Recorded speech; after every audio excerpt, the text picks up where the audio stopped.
Hey, Ms. Matias, we're live and we are live streaming. You may proceed. Good morning. This is the New York City Board of Standards and Appeals review session for November 28th, 2023. Please be reminded that there is no public testimony taken during the review session. For the record, Vice Chair Shibeta and Commissioner Sheta are attending remotely. We'll begin with the zoning calendar. We're doing the zoning calendar first, correct? Yes. Not the second call. Okay. Right. Continued hearings 2021-17BZ 8719 Rockaway Boulevard, Queens. Okay, the application was last heard on September 19th. And at that hearing, the owner was making improvement to the site condition, and photographs were provided of those improvements that were underway then. The owner is continuing to improve the site, and the remaining improvements are more related to repairing the asphalts, installing new fences, and providing planting bed, which would require tearing down a section of concrete bed and replace it with planting area, in-ground planting area. So those works are still have to happen, and for that the applicant has provided a timeline of improvements and expects that pretty much the installation of the gas dispenser, canopy, masonry, trash, all of that would be done sometime by May, and the curb cut will be restored after DOT approval. I would like the applicant to clarify if they have started working on preparing the plans and submitting that to DOT. That can happen now. That is not weather dependent. So that needs to be taken care of. Also, while they are awaiting for DOT to sign off on the curb cut, elimination of the curb cut on 88th Street, the applicant can proceed to extend the fence along 88th Street so that no vehicles would enter from that curb cut.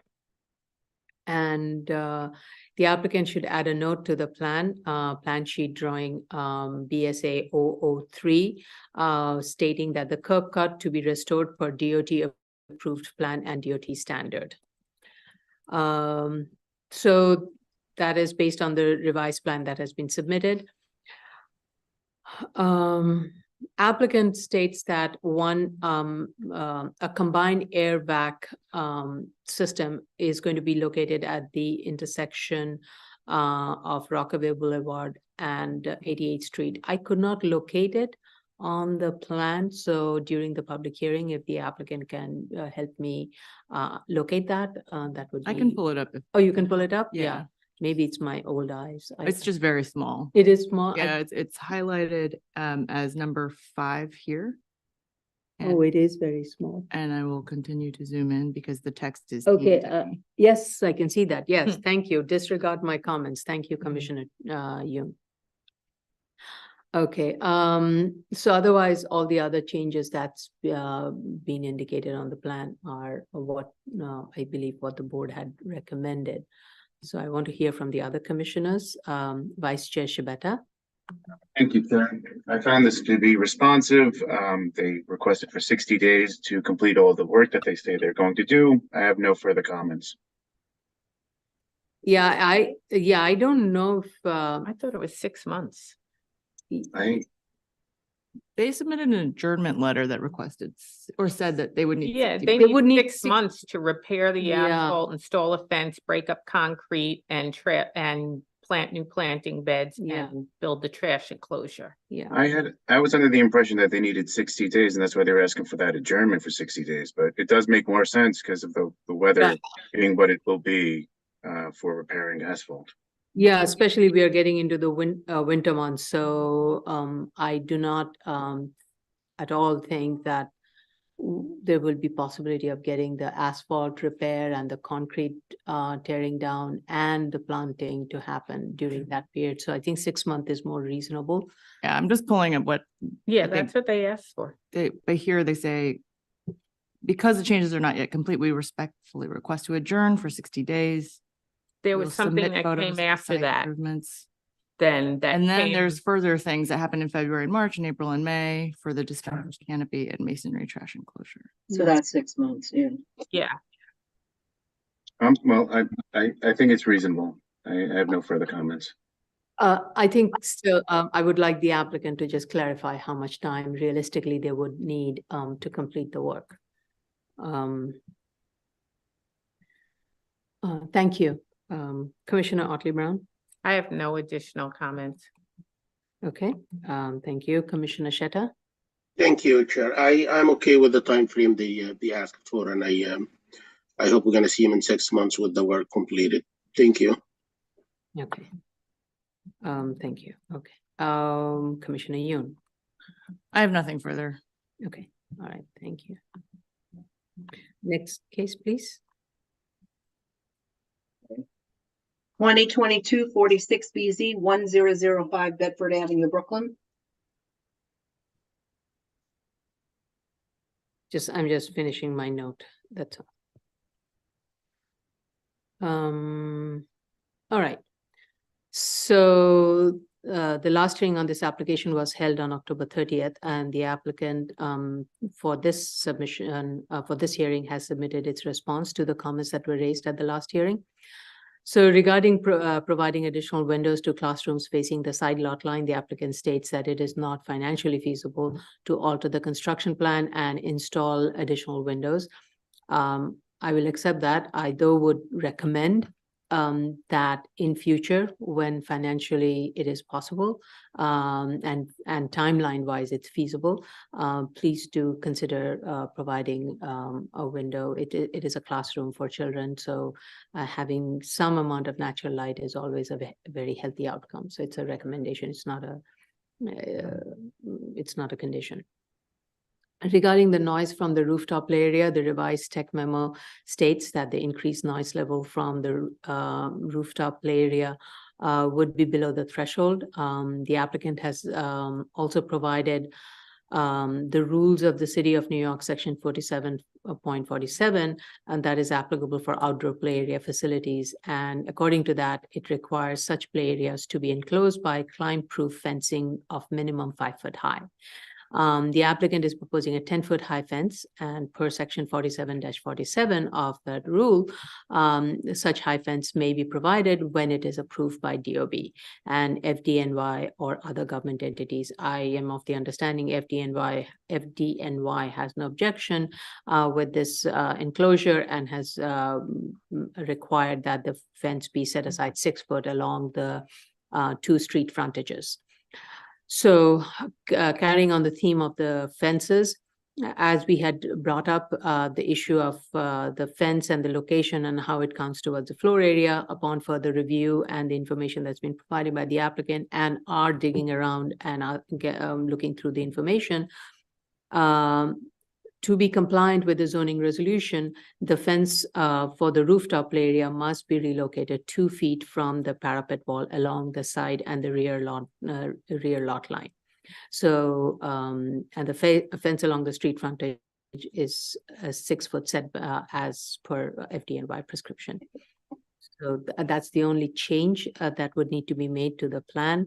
Ms. Benke, is there any update on any response from DEP with regards to the noise memo? Yes, we spoke with them, and they had some minor edits which the applicant has provided. So I think we're fine with the supplemental noise analysis. Thank you. Vice Chair Shibata. I was satisfied with the application. I have nothing further. Thank you. Commissioner Otley Brown. I have no questions. Okay. Thank you. Commissioner Sheta. Thank you, Chair. Sorry about that. I have nothing further to add, but I'm confused about something. I thought I read in Rule 47.47, outdoor play area, that the fence need to be minimum 10 feet high with an additional 45-degree inwardly angled panel. Yeah. Did I I get was it gonna right? say, yeah, item C for rooftop play areas dictates the 10-foot height minimum. Yeah, Where it's not 5 feet, right? item B, Oh. yeah, lists outdoor play areas, which one assumes be is at not grade. rooftop. Yeah. Got it. Okay. So I do Thank you think for the it's clarification. required to be 10 feet high. So it has to be 10 feet high. Yeah. Okay. Got Yep, it. with an additional panel in it, like Angled. inclined at 45 degree. Okay, Thank you. That's all that I have. thank you. Okay. Commissioner Yoon? Thank you. I agree with what you stated. The only thing I'd like to hear from FDNY is if pushing back from the rear and side lot lines by that 2 feet that is required. If they have any concerns with that, if they, yeah, I'd just like FDNY to double check it since we are changing the rooftop that they've approved. I have nothing further. I don't see it being an issue because they generally would want an access from the street frontage. What is the minimum they would need, but it's good to clarify. Yeah, sometimes if it's in between, they've had it where they'd I like a see. clear path either on one side of the fence or the other, but that's for FDNY to wait, Right. just to double check since we are Okay. asking for a change Yeah. to something that they've approved. Yeah. Thank you. We will. I hope Chief Daly is listening in on this. Any other questions or comments? Okay, Luan? yes. 2022-92 BZ, 950 West Fingerboard Road, Staten Island. Okay. The initial hearing on this application was held on September 19th. Board had expressed concern about the location of the facilities, especially the education facility and the dorm. It had asked for the justification for the programming of the facilities and the and the grades that are proposed.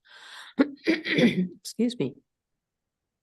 So with regards to the placement of the building, the applicant in its latest submission gave several reasons why this is the most optimal location. One being the steep slope condition, the other one being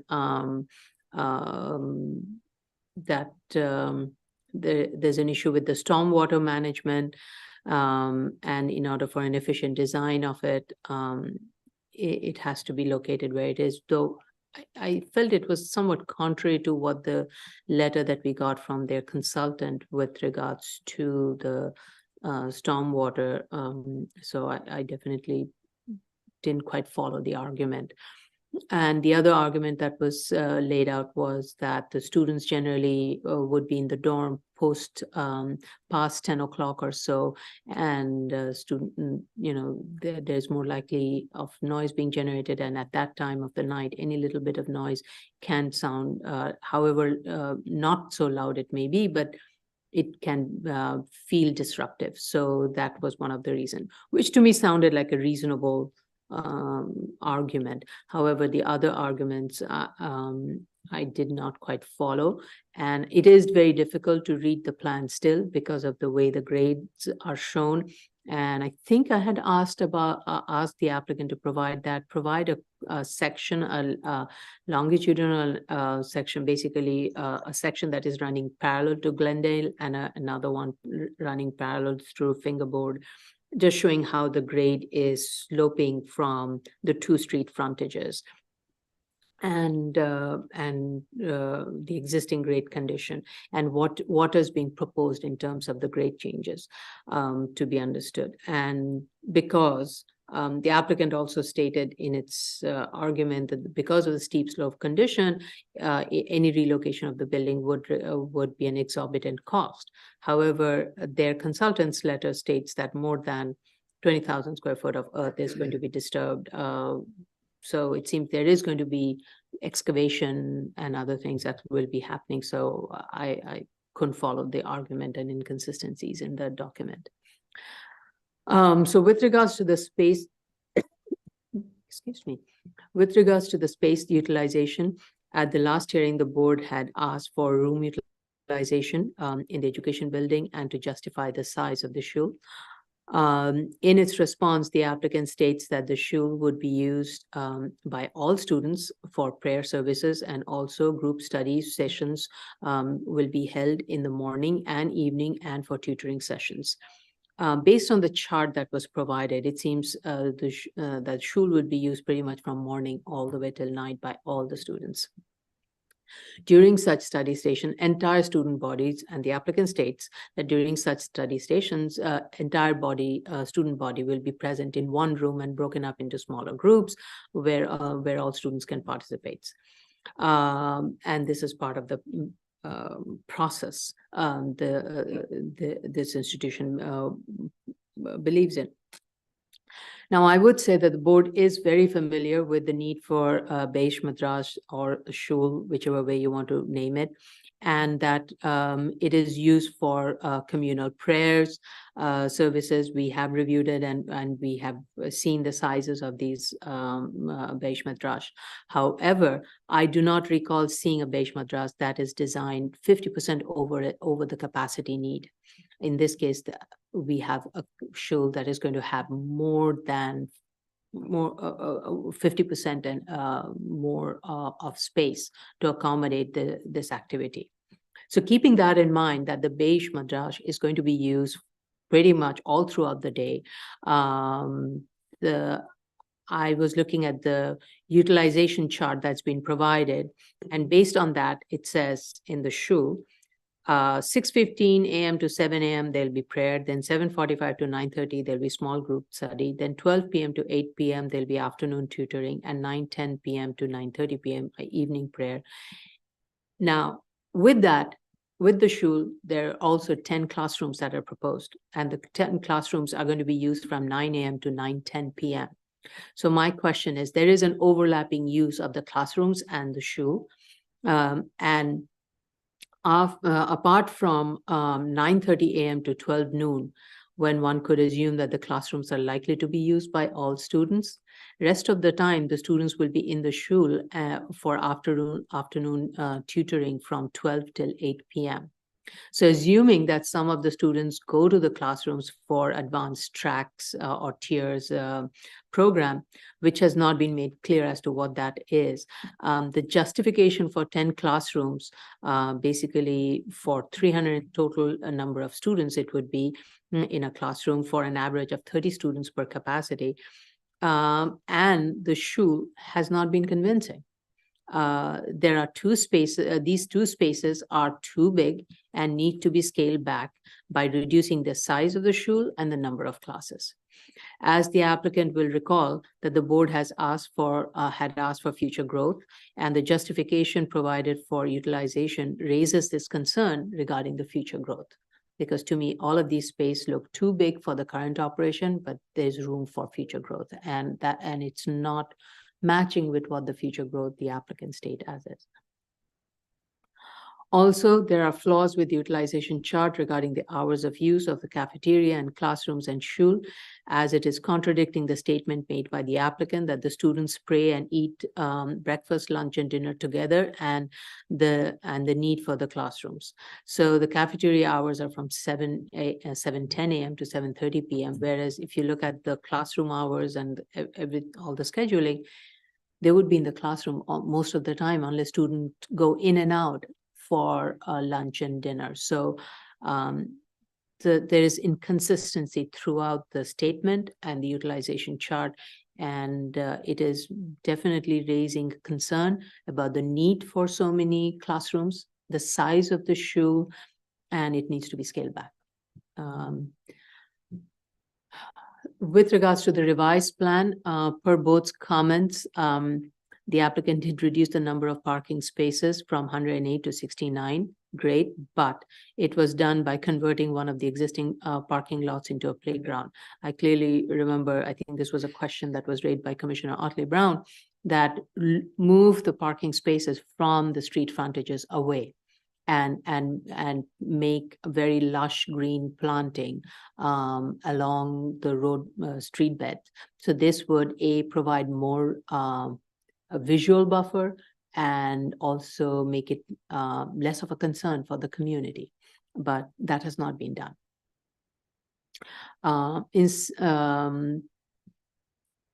So that's a concern I have with regards to the parking, and I'm sure Commissioner Otley Brown has something to state about that. So going back to the education building, and I looked through the education building plan, the elevation, and they do not match. So per plan, the shul dimension is 89 foot 9 inches, whereas per elevation, it seems it is of the same width as the first floor below, with a wraparound balcony on two sides with a terrace along Glendale Avenue frontage. What is the justification for this wraparound balcony and terrace if it is only for exit? There's no reason for the terrace, and definitely that very generous size balcony is not needed for fire exit. You don't need, there are two stairs that are closest to the staircases. It can be used. So I do not want to create a design that will raise concerns about it being misused and becoming and then being contradictory. I know everybody means well, and everybody would write an operational plan and management plan. This is how it would be abided by. But not everybody, none of us are going to be there to oversee it.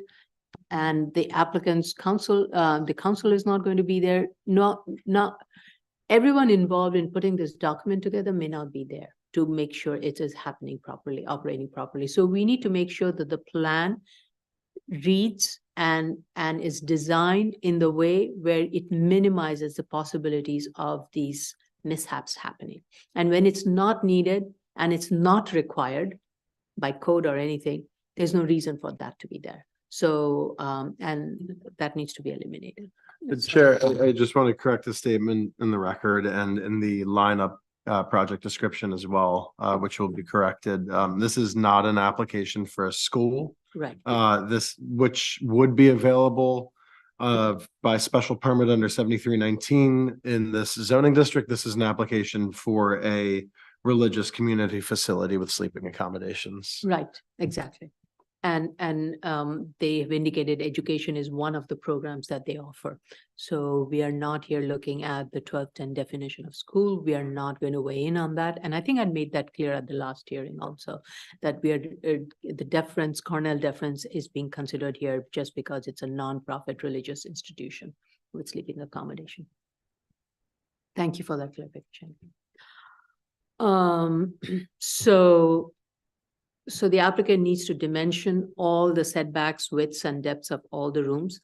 And it is very difficult to read the elevation because of the way it's done in an angle. What I would like is the applicant to provide elevation of each one of these buildings individually in relation to the street frontage, so that we can fully understand what the massing of the building is, and dimension the sections, the elevations, everything.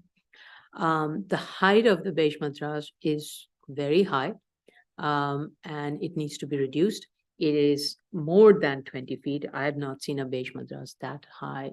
Generally, it tends to be somewhere 15, at most 20 maybe, but this is well more than that, so it needs to be reduced. Because the bulk of the building will be visible from Glendale Avenue, even though it is set back from the street line by 50 feet. And it would be out of scale with the abutting residential homes, despite the landscaping. With regards to the landscaping along Glendale Avenue, instead of having that green lawn, which is not going to be accessible to anybody, I would suggest turn it into a dense planting area with trees, so that there is no reason for anybody to go there. And if you are providing a panic hardware lock, it is definitely not clear to me how that fence with the panic hardware lock will be structurally placed, because right now it seems to be sitting just by itself with enough room for anybody to walk around it to go to the rear. So all of these things have not, the edge conditions have not been thought through at all, and how the edges are going to be secured and ensured that it will not become an area where noise could be generated by students or gatherings, and how to contain the gathering of students in the middle of the center and not on the edges, which will affect the neighboring residential areas.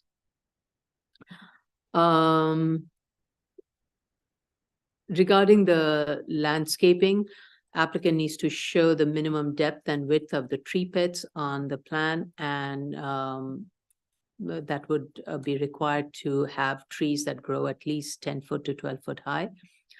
Regarding the mode of transportation, students, the applicant had stated in its earlier resolution that, earlier statement that there'll be 4 buses, 2 vans, and 5 carpools. I'm assuming these are 4 buses these are large, those Greyhound type buses with 50 seat or so capacity.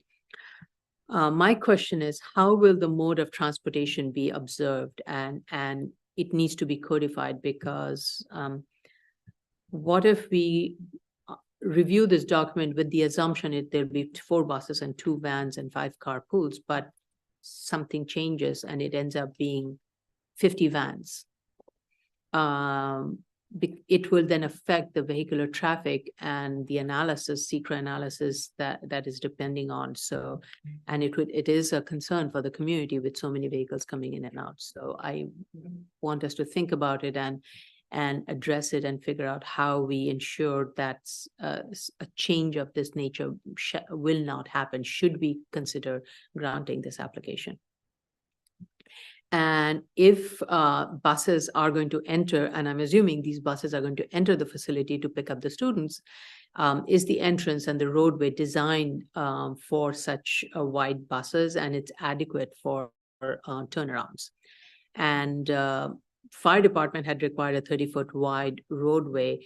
Question is that going to be continued along the entire stretch all the way to the entrance of Fingerboard? Because from the plan, it was not clear. So as you can see, based on my comments, my questions from last hearing still remain unanswered. And the applicant has a lot of work to do to get me to feel convinced that this is a reasonable proposal to grant this variance. Vice Chair Shibata. Thank you, Chair, for that very thorough review. I've had many of the same comments. I was convinced, although, with the placement of the 2 buildings and why the school and dormitory, we had made comments about perhaps switching it to the residential. I was convinced that the school building having a gymnasium, a pool, and a kitchen, and a mikveh on the first floor, not requiring windows, and how at night it might be louder, the dormitory would be louder than the school would be. I was convinced by those arguments. I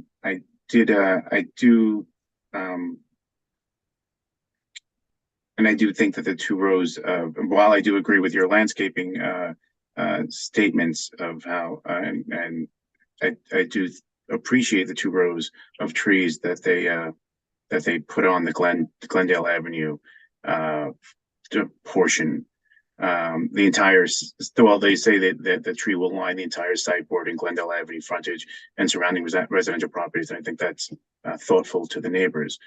And while I agree with the comments regarding parking and citing Commissioner Hartley Brown's concerns for a buffer,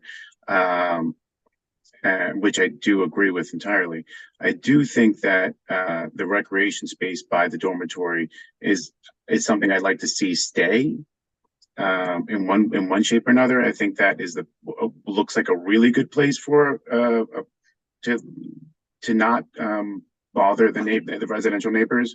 If the kids are going to play somewhere, that looks like a great place.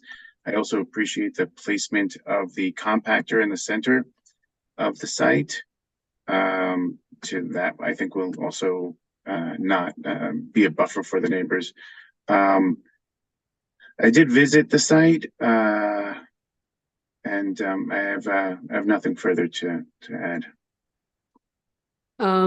So you raised a good point about the recreation space. I think in the programmatic argument, the applicant states that the students will be using the gym, the pool, and that is open till 11 p.m. Who will use this recreation space with such a packed educational agenda, unless they're going to use it in the at night? Well, I think from Sunday to Thursday, these children are going to be there. I think at some point they'll find some time, nice enough day, you want to play outside. If we can put them Not- someplace that's not going to be directly across from residents, I think it will minimize the impact of this use. If that is so, then the program needs to pick that up, and then more importantly, then maybe the gym space and the pool space can be reduced in size. I see exactly what you're saying. I think that's something the applicant should certainly answer. Thanks. Thank you. Thank you. You mentioned the dorm, and there was one comment I had on the dorm. I still am not convinced with the number of storage space that is being proposed in the dorm building in the basement. I mean, if the storage space is needed for the school, I don't see why the storage should be in the dorm building and you have to move things around. Again, this education building is being over-designed for the number of students and the program that is laid out. I'm sure they can find a storage space in the building. I'm not convinced about the basement because I'm raising these because these are all leading to one direction, which is overbuild the building and then come back for a justification for legalization of change in occupancy and the enrollment or the size of the school, and the basement becomes a habitable space, and because there are windows also. So I really do not want to support a design which has room for these, which has flaws and that can be misused when we are all being careful about it. So why provide that opportunity and make it difficult for everybody and do it right is what I want to start with. And that's a message for the applicant also. I'm not, I'm not saying that this will happen. I just don't want designs to be done in a way that is flawed, that gives an opportunity for these kind of illegal, possible future illegal use. I'm not saying one would, but why give that possibility when it's not needed? Okay, thank you. Commissioner Otley-Brown. So I agree with everything that the chair has said. I just want to reiterate my reasoning for why I wanted those parking lots moved. You're in a situation here where, number one, you have a very large lot. So there's a lot of space on this lot. And you're also coming up against the backyards and front yards of lots of residences. And because of that, you should want to insulate yourself as well as insulate the residents. So you want to insulate the residents so they don't experience your noise and anything that could be going on site. And you also want to insulate yourself as a school from the eyes of the residents and the critique of the residents. And because you have such a large lot, you can accomplish both of these things. And so that's why I was very clear that I thought that the amount of paved area on this huge lot should be reduced as much as possible. And one way of doing that would be to only have the amount of parking spaces that your parking demand study suggests you should have, and also having those parking spaces on the interior of the lot so that you don't have that many entrances and exits onto Fingerboard Road, which is going to have traffic going in and out and constantly reminding the neighbors of the goings on in this school. And if you were on a smaller lot where you would have trouble placing all of these things, I would be more sympathetic. But because the lot is so large, even though you do have some grading issues, you can find the space on the interior of the lot to put as much of your activity as possible. And while, you do say that you need the proposed playground, I do know that in this community of religious Jewish students, their days are very structured, very highly structured, and very highly structured around studying. So I'm not sure if they're going to get the chance to use this playground as much as one would think they should. And so therefore they need to put the programmatic need for this outdoor play area into their application so that we could see that this really is going to be used.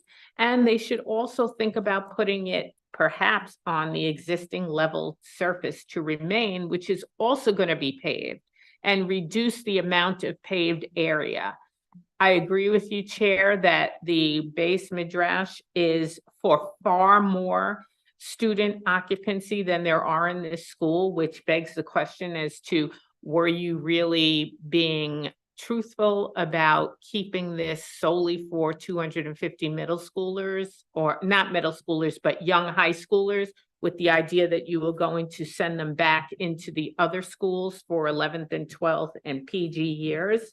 Because there's no need to have space for an extra, 90 students, unless you were going to perhaps consider expanding to another grade, in which case then we have to look at this anew again. Yeah. So I think that you should heed our recommendations, that you increase the green space and you minimize the bulk of the buildings wherever the buildings are going to possibly come into contact with residences and residential neighbors who are using their yards on Glendale as well. And so that would mean perhaps setting that second floor base midrash back more towards the center of the building. And so that this way it isn't as large and looming for the people who are adjacent to it. And also filling in that lawn area in the back of that building with all sorts of trees and bushes and, evergreens and things like that, because you want to make sure that as those trees mature, there aren't these huge spaces that you get from the trunks of the trees that don't have any branches, where you basically, the whole idea of the buffering is going to be lost.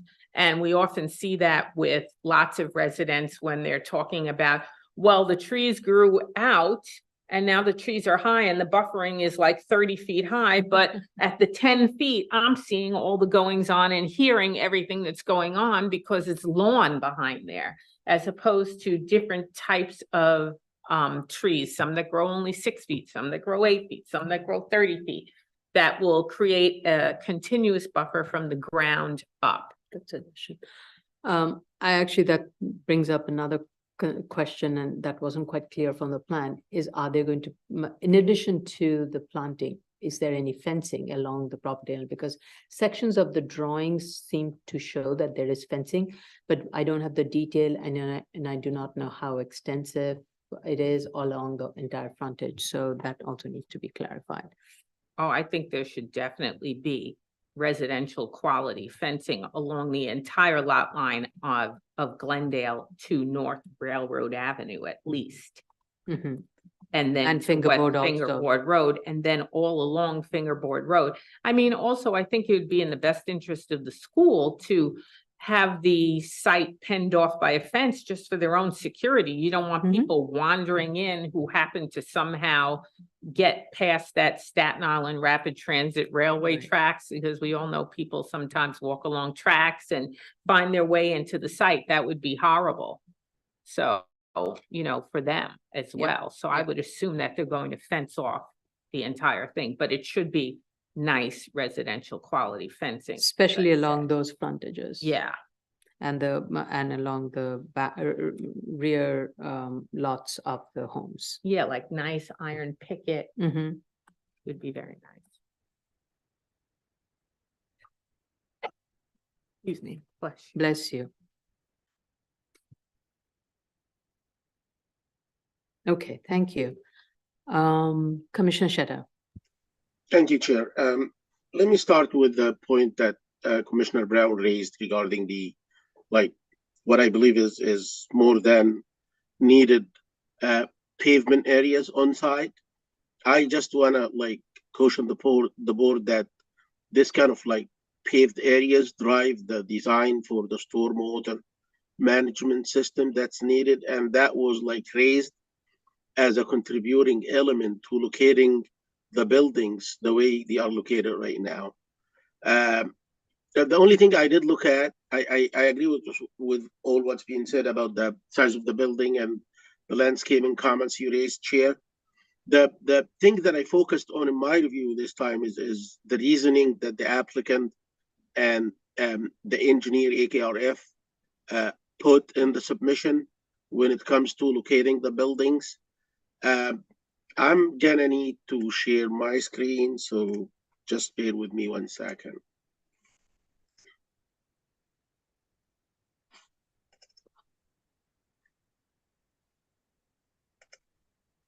So the reason one for locating the buildings the way they are located right now is that when you locate that, this site has like higher areas close to the perimeter, especially close to fingerboard, and then it's like a dashed site. So in the middle, it's kind of depressed. And what the applicant indicating is that if they locate the buildings in the central portion of the site, where the site is more or less flat, it's not gonna require like much grading. It's gonna be much less grading. And when I looked at the topographic survey that's attached to the to this submission, and this submission and the previous submission, actually, you can see contour lines here. And when you go back to the survey, as an engineer, I can like tell which part is higher, which part is lower, how the grades change. And based on that, like quick look, if I put that aerial image here, I'm not sure if you can see that. Yes. You're gonna notice that all this is actually more or less flat or very close to flat, and then grades dip down towards the existing building. More or less same here. You have this portion that's near flat, and then you have kind of a slope, and then it goes more or less flat again. So when it happens to have sloping grades like that, case one, and like more or less flat grades like this, two factors weigh in this case when you construct a building. If you manage the building elevation wisely, you could end up with minimizing the excavation, because you just need to excavate local for the footings and just put them in. And by doing this, the excavation is kind of minimum. The penalty is you might need to put some pedestals, and you might need to do some more framing. So for case one, the framing is more, but the excavation is much less. We Grading. aren't saying, Yeah, we're not Commissioner saying that they Shraddha, should move the buildings. I think- Nobody's saying Yeah, that. the question that the board had raised was swap the buildings. We had suggested they swap the buildings. It's the applicant who raised the question of we cannot relocate it any other because of the stormwater conditions and other things. Our suggestion was, if these are the two ideal location for construction, I was under the impression that it's being discussed to locate one of the buildings here along. No. We want to move off of fingerboard so it's all Yeah. grass. Yeah, we actually Okay. don't. Yeah. Yeah, the location where they have picked is probably the furthest away from the residential buildings along Fingerboard and from Glendale, except for the school portion, which is kind of hemmed in between the residential, and we were trying to see if there was a way to swap the buildings. And there the applicant said the dormitory being closer to So Glendale. I'm not sure why they structured We their don't response the way it was structured then. That was the we- applicant's response. That was Right. applicant's response. It's not what we asked the applicant to do. Yeah, and they are raising like concerns regarding high water table in the middle, but not at the It just perimeters. I'm opened not up- sure how No, it's the applicant's statement. It just opened up sets of questions that we did not ask for, but it definitely resulted in being a lot of inconsistencies in their analysis and their argument. Right. And Okay, so I'll leave it for them to clarify them. yeah, we actually accepted the siting of the building where it was. We were just saying that for the student body, that second floor in the rear where the base midrash is, the base midrash is so large, it's going to accommodate way more than the student body. So being that it has to be in this area, the building, they could minimize that back bulk of the second floor at the very least Right. as a give back to the community. Right. You know, That's if you read through the response, the applicant kind of discussed the case when he located a building here along Fingerboard. He said it's going to be close to a residential neighborhood as well. Maybe I was confused, the same the applicant was confused, maybe. Okay, But I just want to say that if the applicant, if it is required, or if the board thinks that a building need to be located here, I No, don't think the no, applicant no, did a no, good we job don't defending. want that at all. We don't even Okay. parking there. We right, want Okay. grass. Yeah. right. Okay, I'll leave it for the applicant then. Thank you. Okay, thank you. Okay. So you want the applicant to clarify? All right, Commissioner Yoon. Thank you. Just to confirm with Commissioner Sheta, you and I both mentioned relocating the school potentially at the last hearing, and we did discuss a Ah. few options. So it was part of the discussion. So just so Okay, nobody feels like they're losing their minds, but we did discuss it. sorry about that. No, just want to say that I remember this also. I but- think when we were talking about relocating, in our minds, some of our minds, at least I thought it was more like a swap. Sure, yeah. But we definitely, I can speak for Commissioner Otley Brown and myself, we definitely were not recommending that it be located to Fingerboard. If No. anything, closer to the railroad and something Right. like that. Yeah. I just mean, my notes say, I was saying to relocate the school further from the residential. So there were just discussions The of building terminology. placement. Which is why the applicant responded to building Yeah. placement. Got it. I have a few things to add. I agree with much of what's been said today. First thing I want to do is just walk through the drawing set, because I think, Chair, you mentioned that there were a few things missing, but I think they've provided a lot of what was asked for in the 1113 submission. So I'm on page 8 right now, but you had mentioned site sections that show the grade of the site Mhm, and also individual building elevations. mhm.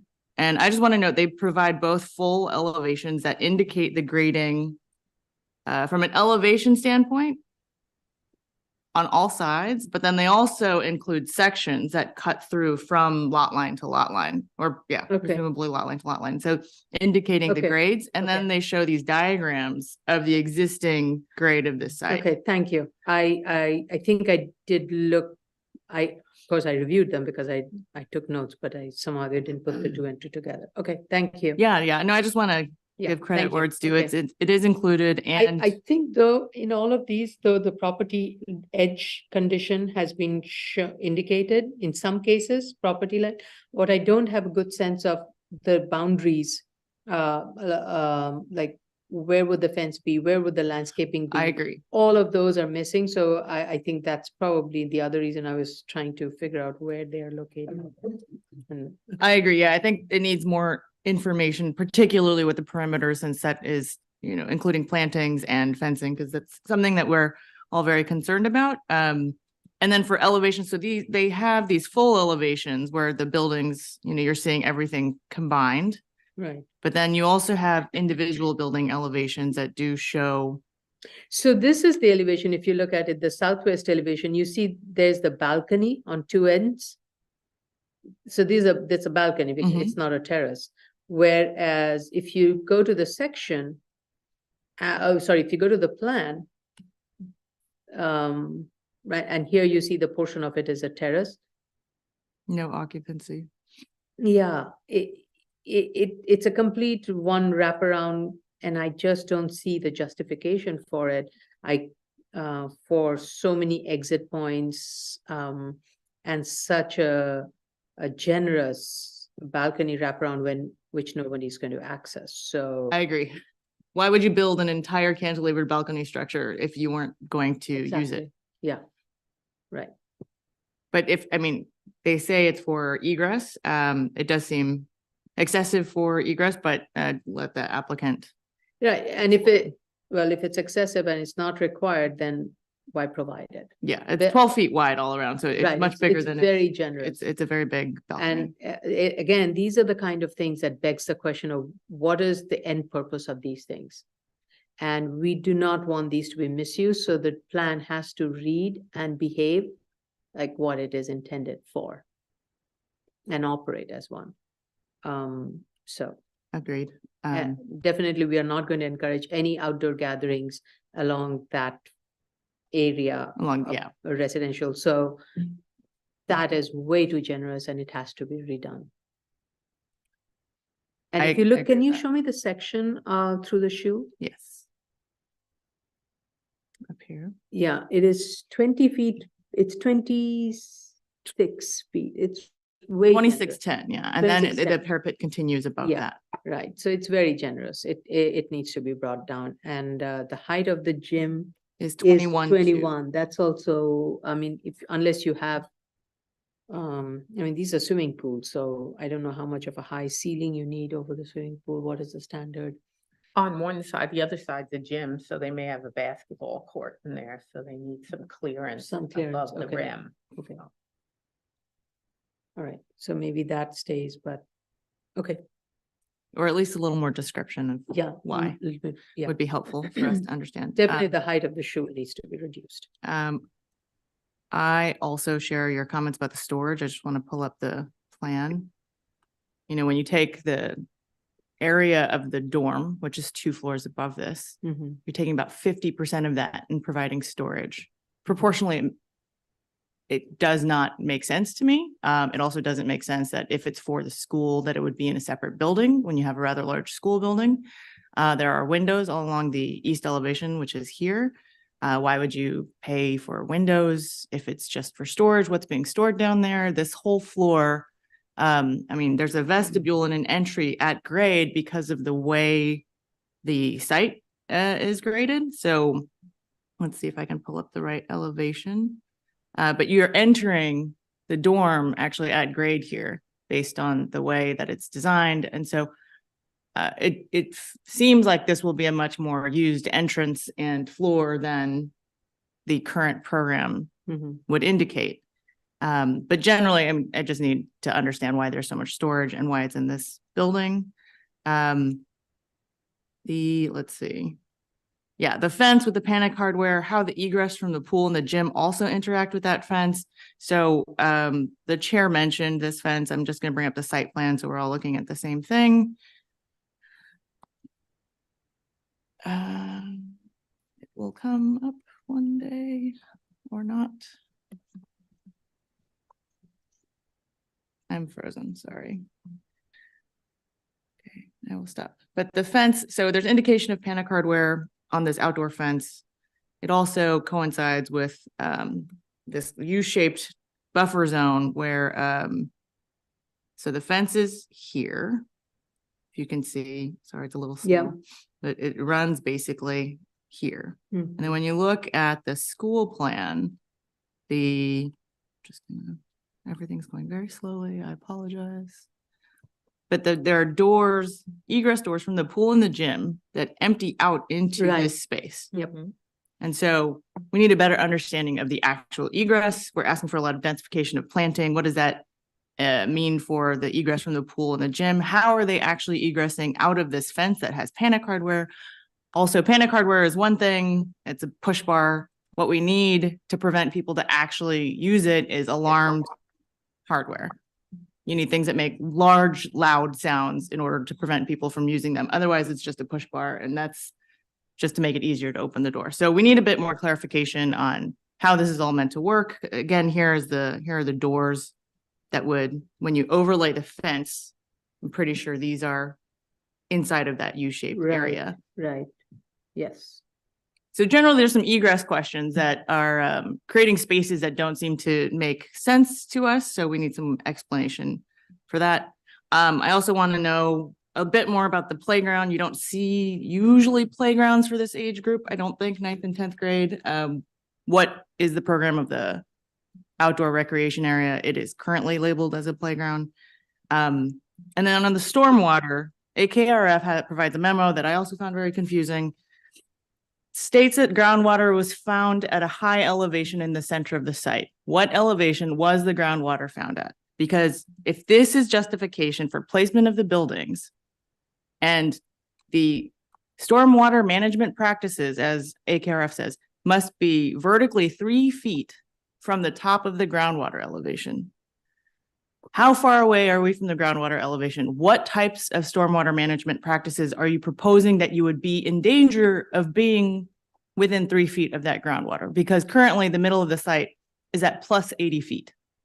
So unless the groundwater table is at plus 75 feet, I'm not sure what the concern is, but again, there's not enough information. So it would be helpful if the applicant could clarify what these reasons are, because I couldn't make it from the memo that was provided. And Commissioner Sheta has a comment.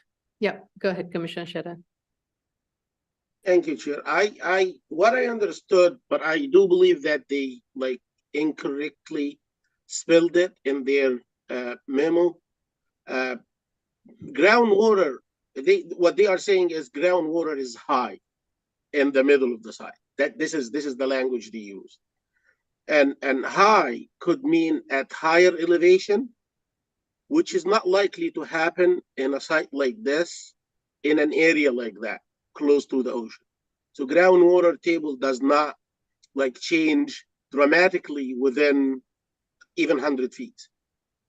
I thought what they meant is that the groundwater is shallow in the middle of the site because this is a lower grade elevation, meaning that the thickness of the soil cover from the existing grades to the water table in the middle of the site is less than that thickness of the soil cover at the perimeter near fingerboard.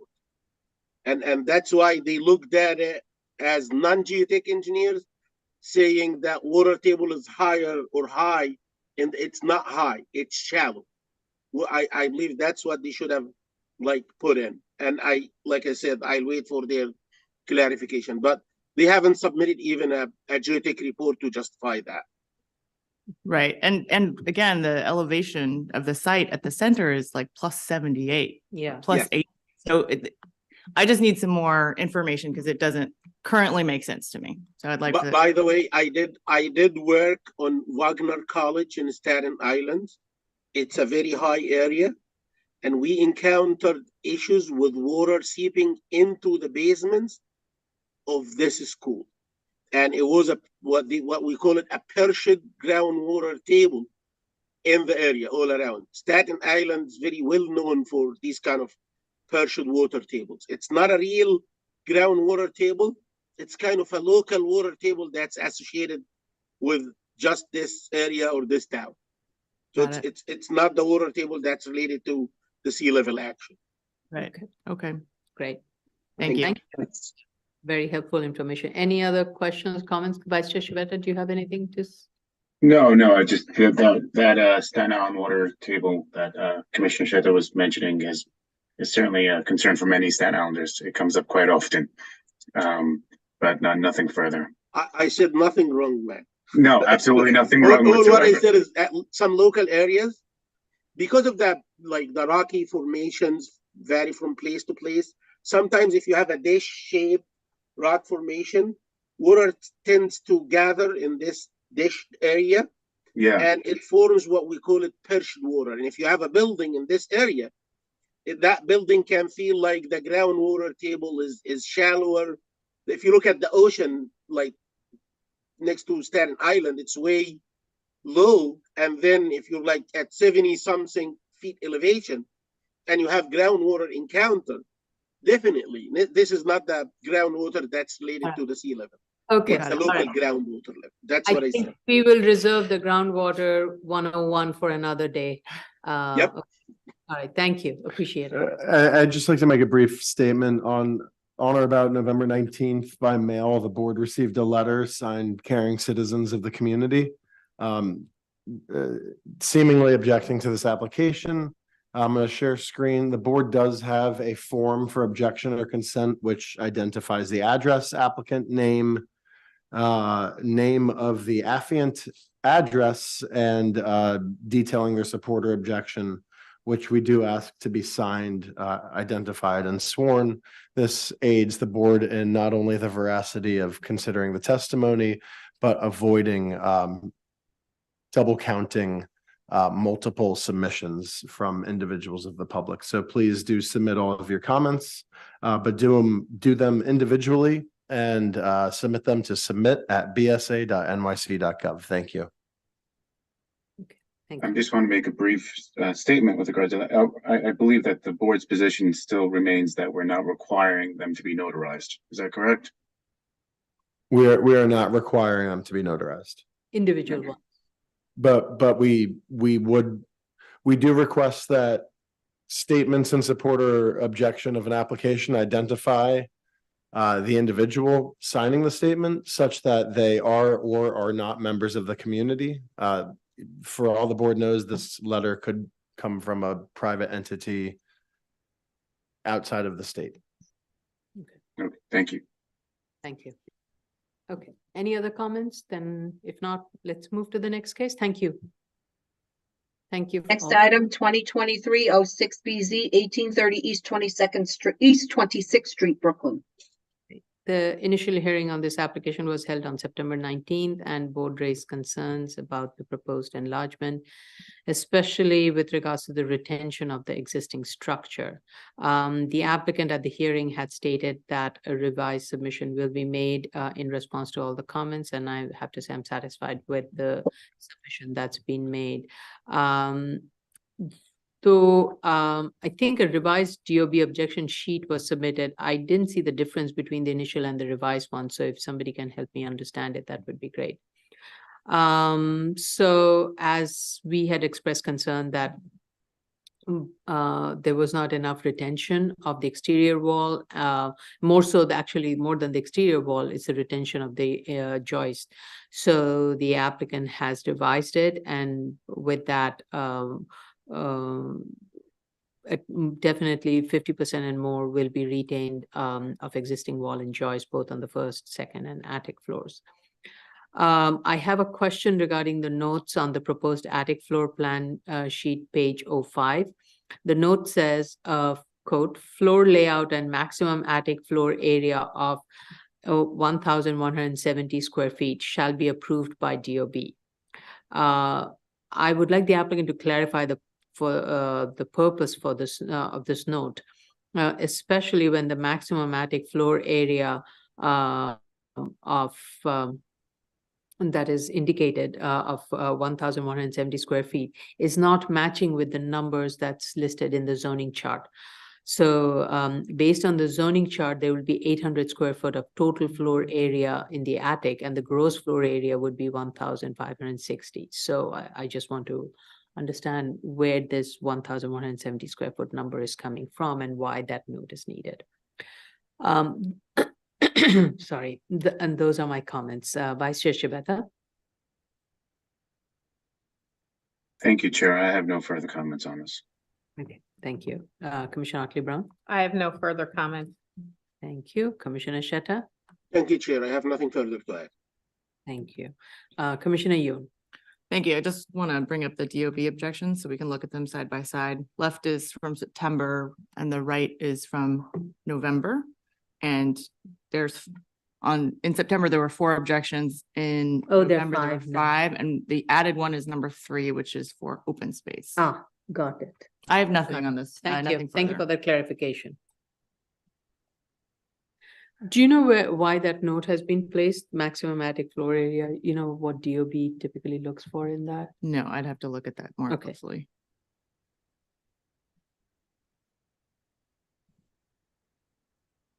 Okay.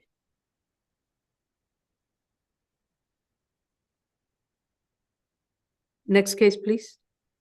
New cases, 2023-48BZ, 7509 Shore Road, Brooklyn. We received proof of service of initial filing and proof of hearing notices. Community Board voted to approve this application with condition that the Bay Ridge Prep consider and explore options for adding more green space on the Shore Road side. So this is an application for an enlargement of an existing community facility building to be converted to a high school and an additional building that would contain a gym and classrooms. So the applicant is seeking a waiver of the front yard along both street frontages and a bulk waiver with regards to structure that is being proposed on the roof, which is because it's not considered, it does not meet the permitted obstruction requirement. So I will start off by saying that the description in the statement of fact, for me, it was a little difficult to follow with regards to existing and the proposed building. Because throughout the document, either it said existing building to be enlarged or proposed building and then existing building to be retained. So for the ease of everybody's review and to be consistent between the drawings and the statement, indicate on the plan which of the existing buildings are staying and which ones are being demolished. If I understand it correctly, the existing 3-story former rectory will be converted and it will not be enlarged. And the existing 2-story rectory at the corner will be demolished and will replace with a new structure that will be built in 2 phases. Now, on the elevation and the plan for the existing building, indicate the areas of encroachment of the building being retained, because as the statement says, the building is a grandfathered building and it is non-complying with regards to the height.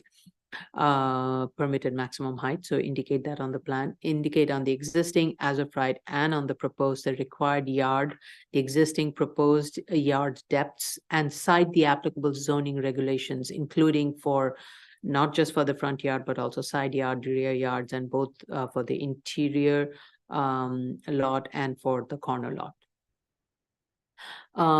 In the plan set, I noticed in the legend, it says lines for easement. I couldn't distinguish between all the line types that's been placed, and I couldn't locate if there are any easements through the property. So the applicant could clarify, and maybe needs to be, if there is any easement, it needs to be depicted in a different way. Also, as we understand it, all fence along the parapet wall, as we discussed with the other school, must be set 2 feet from the parapet to meet the definition of floor area per 1210 definition, unless more is required by fire department. Clarify, again, in the plan set, one of the legend lines says, indicating front yard level line. I would like the applicant to clarify what that is, because I could not locate that in 1210 definition or anywhere in the zoning resolution. Also, the applicant needs to provide axonometric plan and proposed and the proposed building for the proposed building and the existing building, and also in the elevation show a street context elevation showing the buildings, abutting buildings along the street frontage. So as I mentioned, the applicant is proposing to use the existing 3-story building, convert that into school, and propose a new building for where a regulation size gym is being proposed. So the applicant is citing the Cornell deference to be exercised in this, and for that, the applicant has provided all the accreditations that qualifies it as a school per 1210 definition. So with that, I think we can safely proceed with regards to the findings associated with 7221.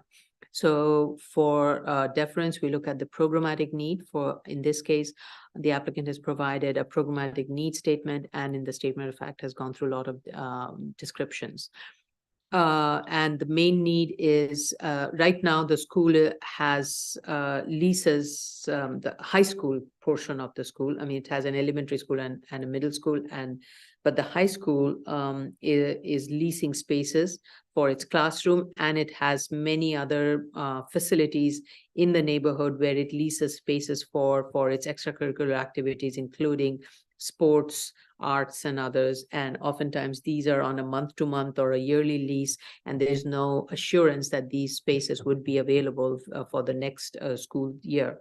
So for that reason, the applicant is proposing to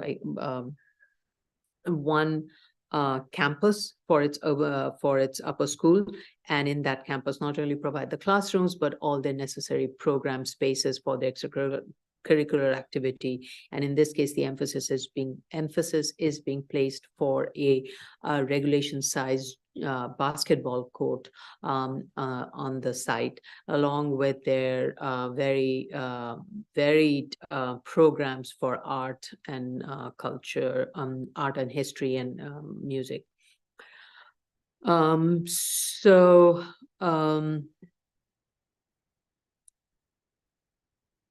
based on the programmatic need and the statement of facts, I have a couple of questions.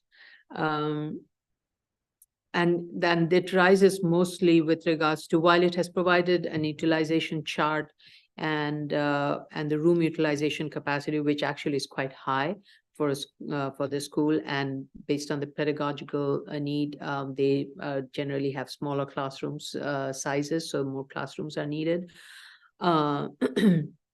My question is with regards to the 2 outdoor classroom areas that is being proposed on the rooftop of the existing building and the proposed building. From the programmatic need and the utilization chart, it is absolutely not clear when that would be needed, why that would be needed, what kind of programming it would have, and how it will be managed and operated and overseen by the school. And because of these 2 outdoor open areas and the roof is also causing the need for this additional waiver, the permitted obstruction for a ramp to connect the 2 outdoor area. So the justification for these outdoor open areas is very weak and definitely not helping the applicant in making an argument for a waiver for the permitted obstruction. And to me, that is very concerning. The other part of it is also the extension along the Shore Boulevard. While I would agree that that Shore Boulevard, it is the edge of the Brooklyn, and it has, then you have the waterfront, beautiful view. But for the applicant to propose this use and for the waiver of front yard, the applicant needs to provide a much more thorough neighborhood character analysis. And for that, the applicant needs to provide 2 sets of analysis, one with regards to the height, a height study map and analysis within a 1,000-foot radius, and a front yard study map for its neighborhood with, again, an analysis in the 1,000-foot radius. We need to understand that to kind of, and this is something you need to build up your argument as to how this would be in context, and it would also be respectful of the surrounding area. Even though we are looking at the difference, we do need to go through that argument and match that with your programmatic need to see, is there any room to move around? And this goes to the minimum hardship.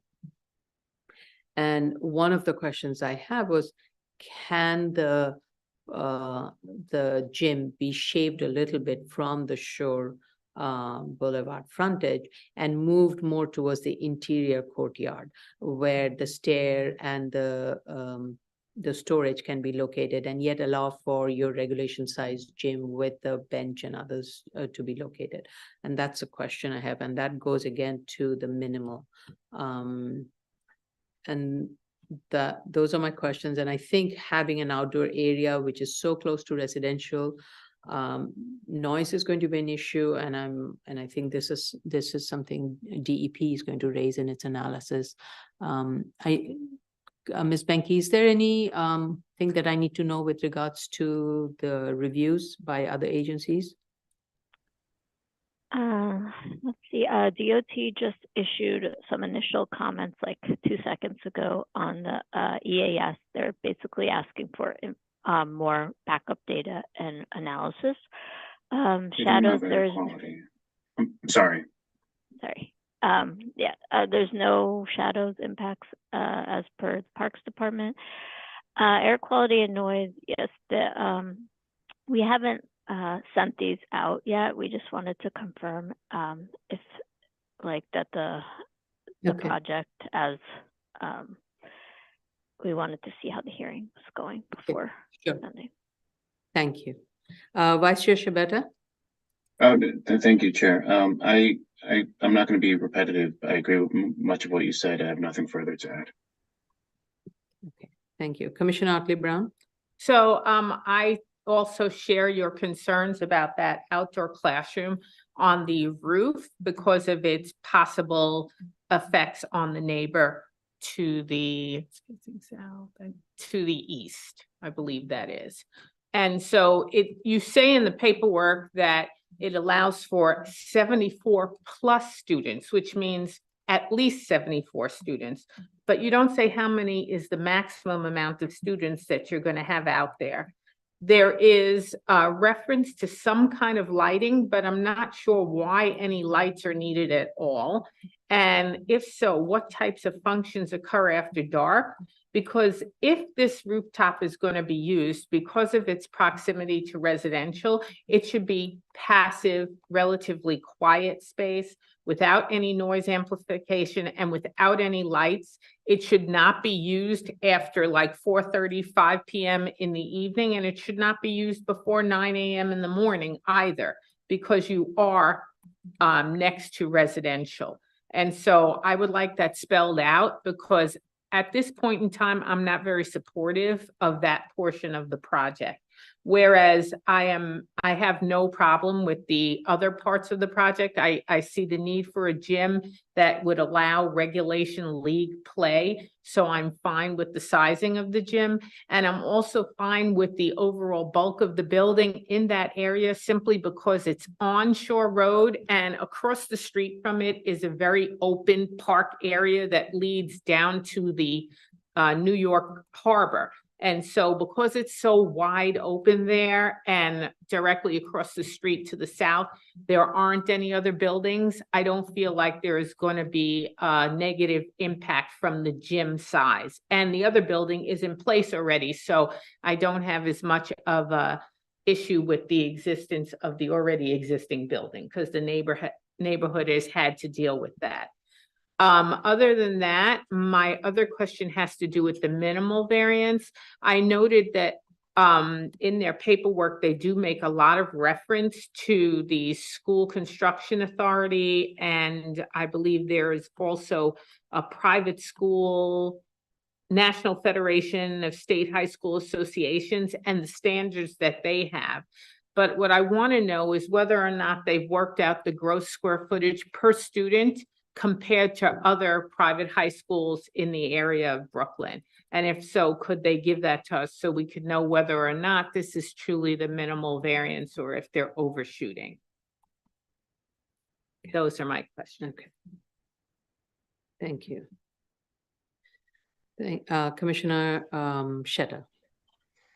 Thank you, Chair. I share most of your comments. The only concern I had on this project is the outdoor play area that's on the roof and its impact on the neighbors.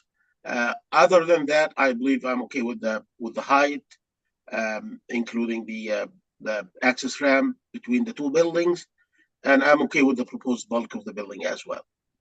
Thank you. So you're okay with the front yard and you're okay with the height, but I think my reason, the waiver that is being asked is for the permitted obstruction with regards to the connecting the two outdoor play areas. So the ramp is not, it's more than over the required amount of permitted obstruction.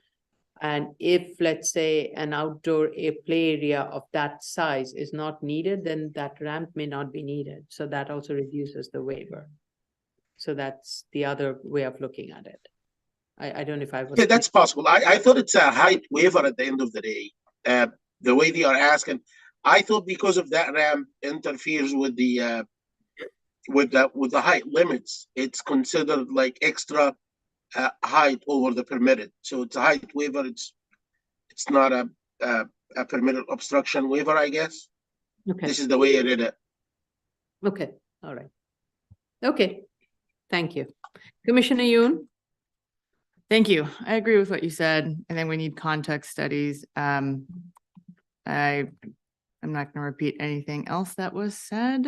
I don't think I have anything further. Okay, all right. So I think this concludes our morning. Yeah, review. no more questions. So this concludes our public. Oh, wait, no. You have to do the second call one. Do you have to discuss that on the record, Chase? Shouldn't that be, so we should do it in the review session and then do a public, okay, all right, second call for the review. Okay, all right, thank you. So the second call case from yesterday is 2018-167 BZ Volume 2, 1133 East 22nd Street, Brooklyn. Okay, the applicant, I hope everybody had a chance to see the submission that the applicant made with regards to a revised affidavit of authorization has been submitted, and the zoning chart has been corrected, and also and the secret type 2 form was submitted. Okay. Was it, are all commissioners okay with it, agreeing? Yes, I see everybody nodding their head in agreement. Okay. Okay, so we're good. Okay. Alrighty, so no more further. So this concludes the public review session for November 28th, 2023. Okay, so we are at nearly 11:25 mark. So let's take a 10-minute break for the applicants to get their team together, and we shall, that's 25, so at 35. 11:35? Yeah. Okay. Okay, we'll resume at 11:35 to go back on the record. Thank you.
Everyone, we're about to begin.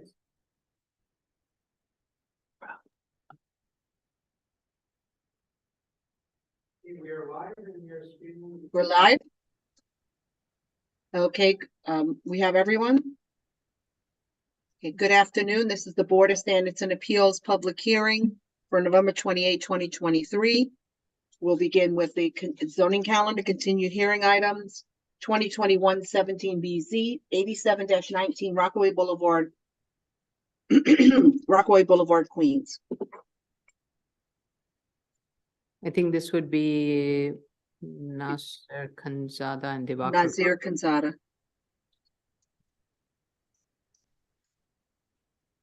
Yesterday, I was not able to.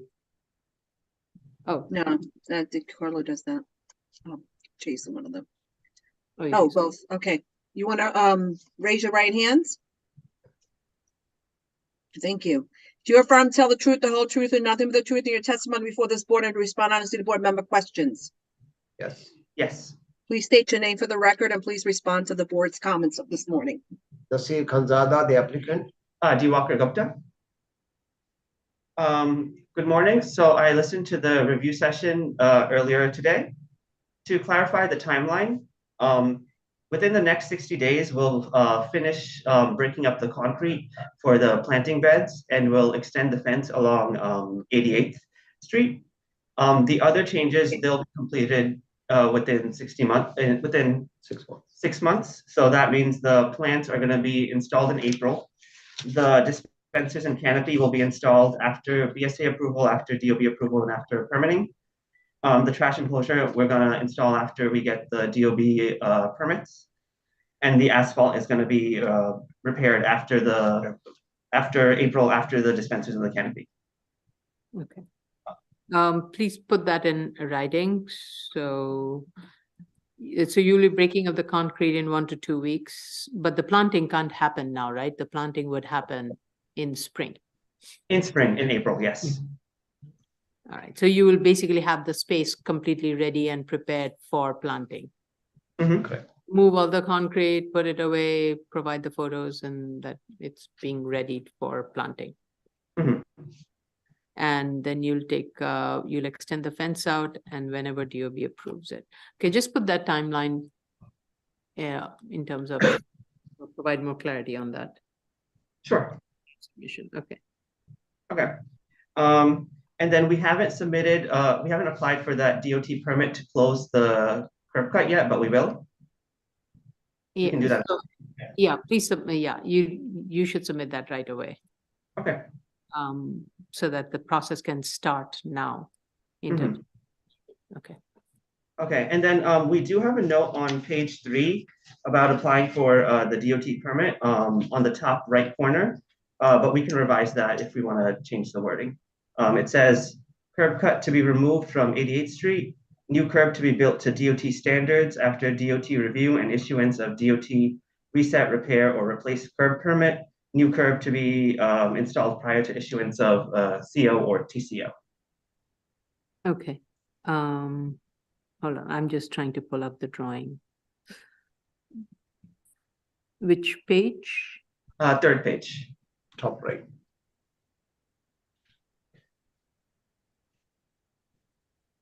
Page.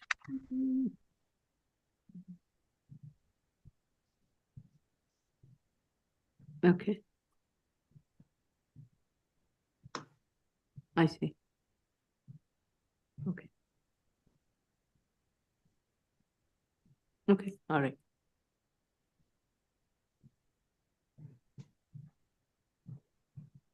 Good.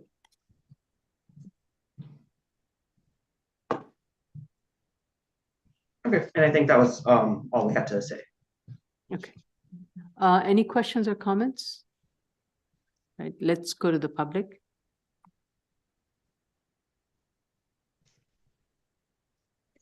So the case we are currently discussing is 2021-17 BZ 8719 Rockaway Boulevard, Queens. Should you wish to comment, please dial 646-558-8656 or 888-475-4499, which is our toll-free number. At the prompt, you will enter the webinar ID number 867-9586-7775 and press the pound sign. At the next prompt after that, you will press the pound sign only. Excuse me. Once you're permitted in, you will press *9 to raise your hand, *6 to unmute if you're calling in on the phone to be able to speak. And if you're in the Zoom room already and wish to participate, please raise your Zoom hand, which is the little hand at the bottom of your computer screen. Once you are recognized, you will have 3 minutes in which to discuss.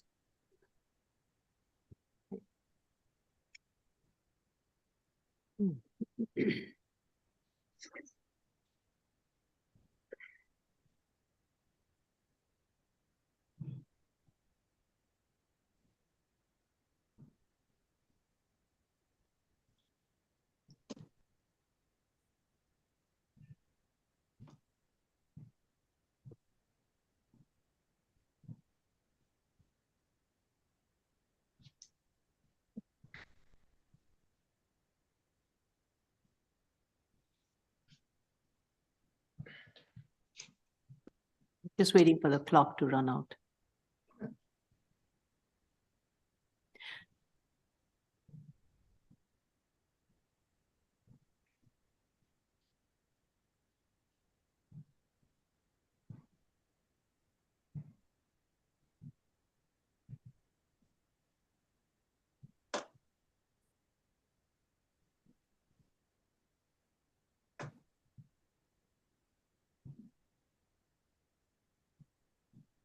Okay.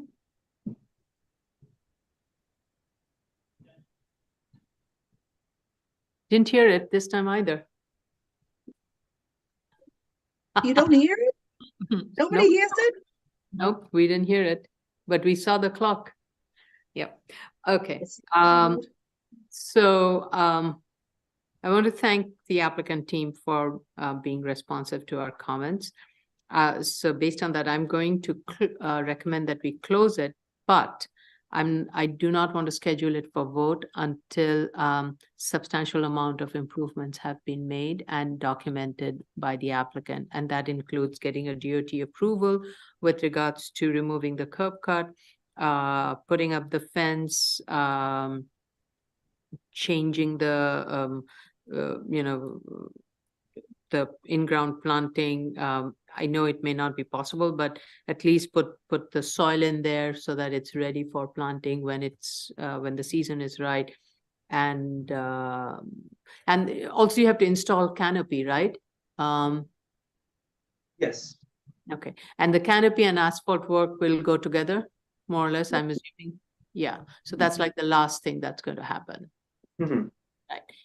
But the trash enclosure can happen now, right? Or that also will be with the asphalt. Also with the permit, DOB permit because it's inside. Okay, so what I would suggest is that before we vote, I need those approvals from DOT and DOB with regards to the curb cut and the trash enclosure structure. And if you need it also for the canopy, that should give the board enough confidence that you're going to proceed with those elements. And then we'll put in a time clock as to by when you need to obtain. I think you need to also obtain a new CO, right? Your certificate of occupancy has expired. Yes, yeah. Right. The executive director has his hand up, Commissioner. Who's? Carlo. Oh, sorry. okay. Mr. Sorry. Costanza. Yes, go ahead.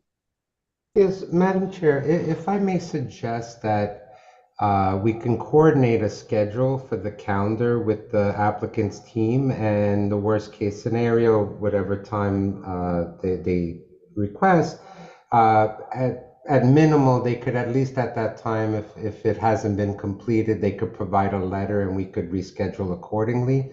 I just don't want this to go off the calendar.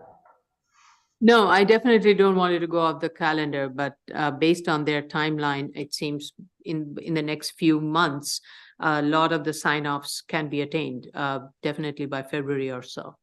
Yes, Mr. Canzada, perhaps this week, when we reach out to set a schedule, you could think about it and let us know, if you need 4 months, 5 months, whatever you think is would work for you, and we can accommodate that schedule for you. Okay, no problem. We'll do that. Well, We'll he let you- said 6 months. Oh, all right. They No. suggested 6 months, so I don't That's know. fine. I'm happy. I can schedule it for 6 months, and then I just don't want to take it off the calendar. So I just want to make sure that there's a date scheduled for it, and then it could just be an update if the work's not complete, or we can move forward with the application if the work is complete. Okay. My understanding is that the 4 things, like just Commissioner just mentioned, the DOT permit for the curb cut, fix the fence, remaining fence, and get the soil ready for planting, and build the trash enclosure. That will take me 1 month or 2 months. And after that, after the approval, I need 6 months to do the canopy and the tank. Okay, that can, yeah, I'm more concerned about the planting, the fencing, the trash, and Yes. and the asphalt improvement goes hand in hand with the canopy, and and that will happen. So and the side and the curb cut removal. So that's the 4 more. The asphalt canopy, I understand, can be a little bit later, but those can happen once you get all the necessary sign-offs. And I want to make sure that you have made enough improvements and work towards getting all the necessary sign-offs. Okay. My only question is, will DOB give you an approval and a permit without our approval? Not for the canopy and dispensers. They might for the trash enclosure, maybe. If we're waiting for a That's a good DOB question. approval, it may not be possible. Yeah, actually, why do you need a DOB approval for the trash enclosure? Because we have seen trash enclosures being placed without any DOB approval. That's a good, I never thought of it. Commissioner, if it's made of vinyl or fence or other structure, it is allowed without a DOB permit. If it's a block wall, masonry structure, it should have a 4 feet deep foundation. And to get the 4 feet foundation, you got to have a DOB permit. So any other fence, chain link fence, any blockade fence, white fence, vinyl fence, they do not require a DOB permit because they don't have a deep foundation. Only masonry structure require 4 feet deep frost line foundation. Okay. So is Commissioner Yoon's statement correct that DOB, would DOB need our approval or not?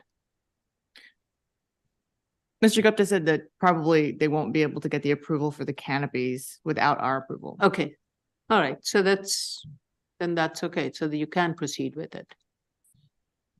So let me just go one more time. So I get the curb cut, I can get the fence, and I can get the planting ready, but I will not push too much trash enclosure. If DOB give me a hard time, I will say I'll leave it alone for the next time. All right, curb cut, fence, trash enclosure, right? Those things. Well, he's saying DOB gives no. them more time for the foundations for the trash enclosure, then Right, we'll, right. but then you can come back to us Yeah. and we can work out a schedule, I would think. Right, Because we're not trying to obviously make an impossible request. right, We just want some assurance that the project is moving forward. right. Yeah, I don't think DOB would, because I have seen in the past masonry structures put up without a DOB's, but again, it's kind of a little bit all over the place. There's no consistency, I have to say, in some of these things. So I'm going to go with what you would say in terms of the issues that you're faced with DOB. Okay, all right. We So, definitely take care of it. go ahead. DOT for the curb cut and the fence and the planting bed ready, we will guarantee. And trash enclosure, I will put it for next time, or I'll try to get a permit if I get it from DOT. Okay, great.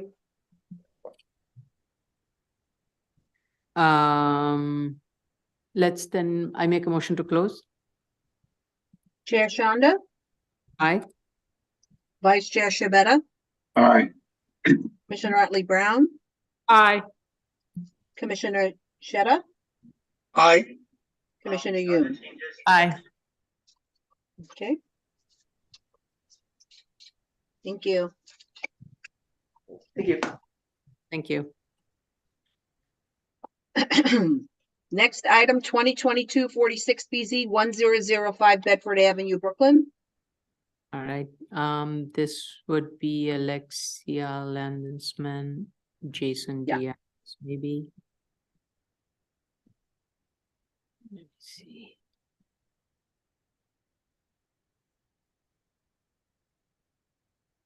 Okay, I thought I did just. I just I changed. can't do anything with that. Okay. That's some.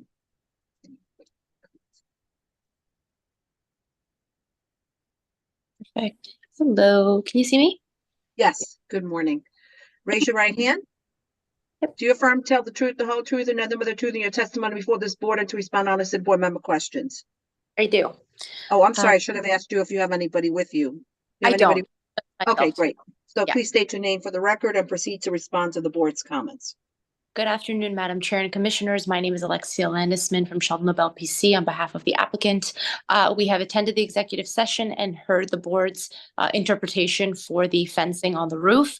My understanding that there is 6 feet of distance between the parapet on Bedford and Lafayette, but the other two sides, the applicant is happy to move that fence 2 feet inward away from the parapet, as so long as it's compliant with FDNY, and we have that approval. But I believe that was the only outstanding comment from the board. And so we are happy to submit revised plans showcasing the new fence. And with that, I'm hoping we can close today. Okay, good. Thank you for. I think this was an interesting exercise for us, and going forward, and that is something the board is going to ask. So since your office deals with a lot of schools, please be mindful of that. Okay. Will do. Thank you. Any questions or comments? Let's then go to the public, and I don't know if Chief Daly is here. He's in this room, but okay. The case we're currently discussing is 2022-46BZ 1005 Bedford Avenue, Brooklyn. Should you wish to comment, please dial 646-558-8656 or our toll-free number, which is 888-475-4499. That's a toll-free number. And at the prompt, you will enter the webinar ID number 867-9586-7775 and press the pound sign. At the next prompt after that, you will press the pound sign only. Once you are in, press *9 to raise your hand, *6 to unmute to be able to call it to speak if you're calling in. And if you're in the Zoom room already and want to participate, please raise your Zoom hand, which is the little hand at the bottom of your computer screen. Once you are recognized, you will have 3 minutes in which to discuss. John Daly is in the room. Can someone let him in? Chief Daly, sorry. Let me see. Yes, I am. Yes, I did that. Yes, he's in. Yes, Chief Daly, good morning. Where is he? Oh, Good morning, there we go. Thank you. I heard this morning's review session, and I do thank Sheldon Nobel's office for moving the fencing from the 2 walls fronting on the streets. As for the other the side lot line and the rear lot line, or well, 2 side lot line, we would never access those areas. I don't see a purpose for having a 2-foot clearance. We just need it on the two fronts facing the streets. Okay, so you have no objection to the 2-foot then? No, it's I have no objection to it. If the BSA wants that, sure. Yeah. Okay. If I may, so would we be able to get a copy of the DOB decisions for this as far as moving the fencing? It was my understanding that we were just looking to make sure that it was FDNY compliant, or was there something specific that the DOB was looking to do with the 2-foot the distance of 2 feet from the parapet? So a lot of this was based on there was not a clear decision, but there were documents that were provided and other ZRD reviews that DOB had done that had similar kind of issues. Putting all of those analysis together and DCP's, there was a City Planning Commission report we came across where this specifically was mentioned. Those were the things that where we connected the dots and recognized that DOB applies that when it comes to fencing along the parapet, that there be a minimum of 2 feet be retained as a distance For any fences that exceed 4'6" or 3'8".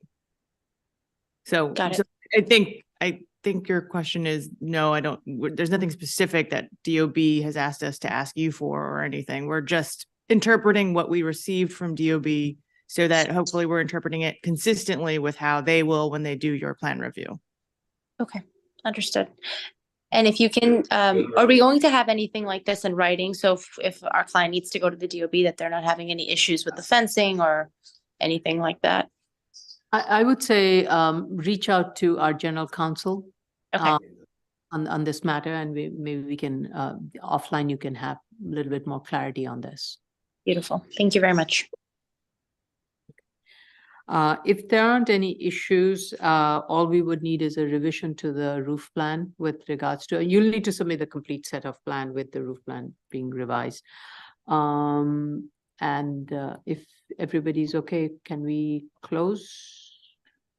Before I close, I want to make sure, Ms. Benke, we are all okay, right, to close, right? Because there weren't any issues with regards to the supplemental review, and that was all. Yes. Yep. Okay. Thank you. All right. So I then make a motion to close. You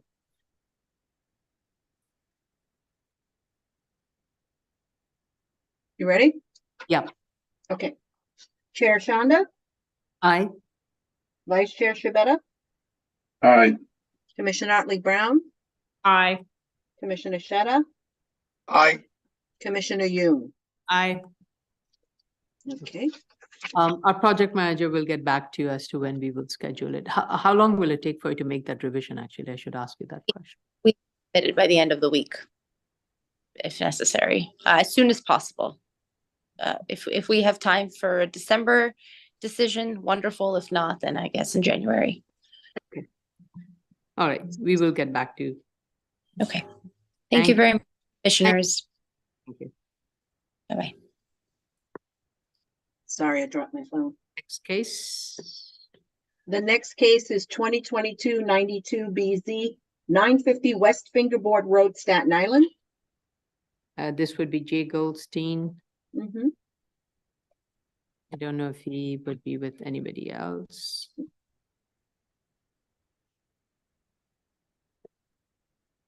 Okay, I just changed him to panelist, so.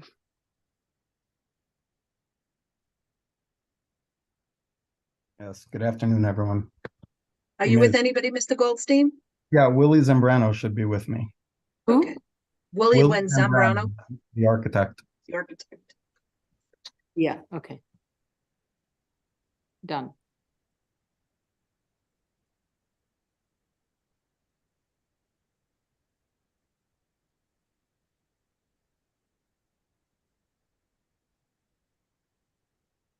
Okay.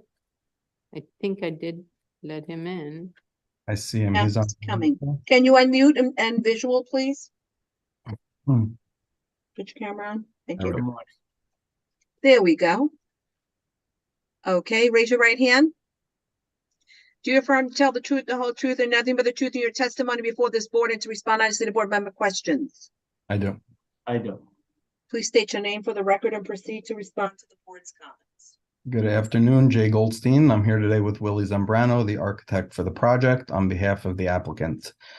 We listened to the review session, and we appreciate the board's thoroughness and comments. I'd like to address as many as I can, go through them and submit in writing whatever is required, revisions are necessary. Excuse me. I think that cough is going around today. With regard to the placement of the building, I was under the same confusion as Commissioner Yoon and Commissioner Sheta, or the same understanding that the board was questioning the placement of the building, as well as whether or not we can flip it between the two locations where they are now. I think everyone understands and everyone appreciates the fact that the buildings at the center of the property are the ideal location for this, as mentioned by Madam Chair and Commissioner Otley Brown, that it provides the biggest buffer from West Fingerboard Road. And that really was one of the driving factors of how we did it. Everything else was secondary to why we chose that location. That said, my reasoning, or the reasoning that the applicant had for placing the school building by the railroad and by the school, was what we discussed in our letter, that we believe the school has the opportunity, however small, to present a disruption to the neighborhood, and therefore we wanted to locate the students further away with the greenery and the school building as a buffer between them.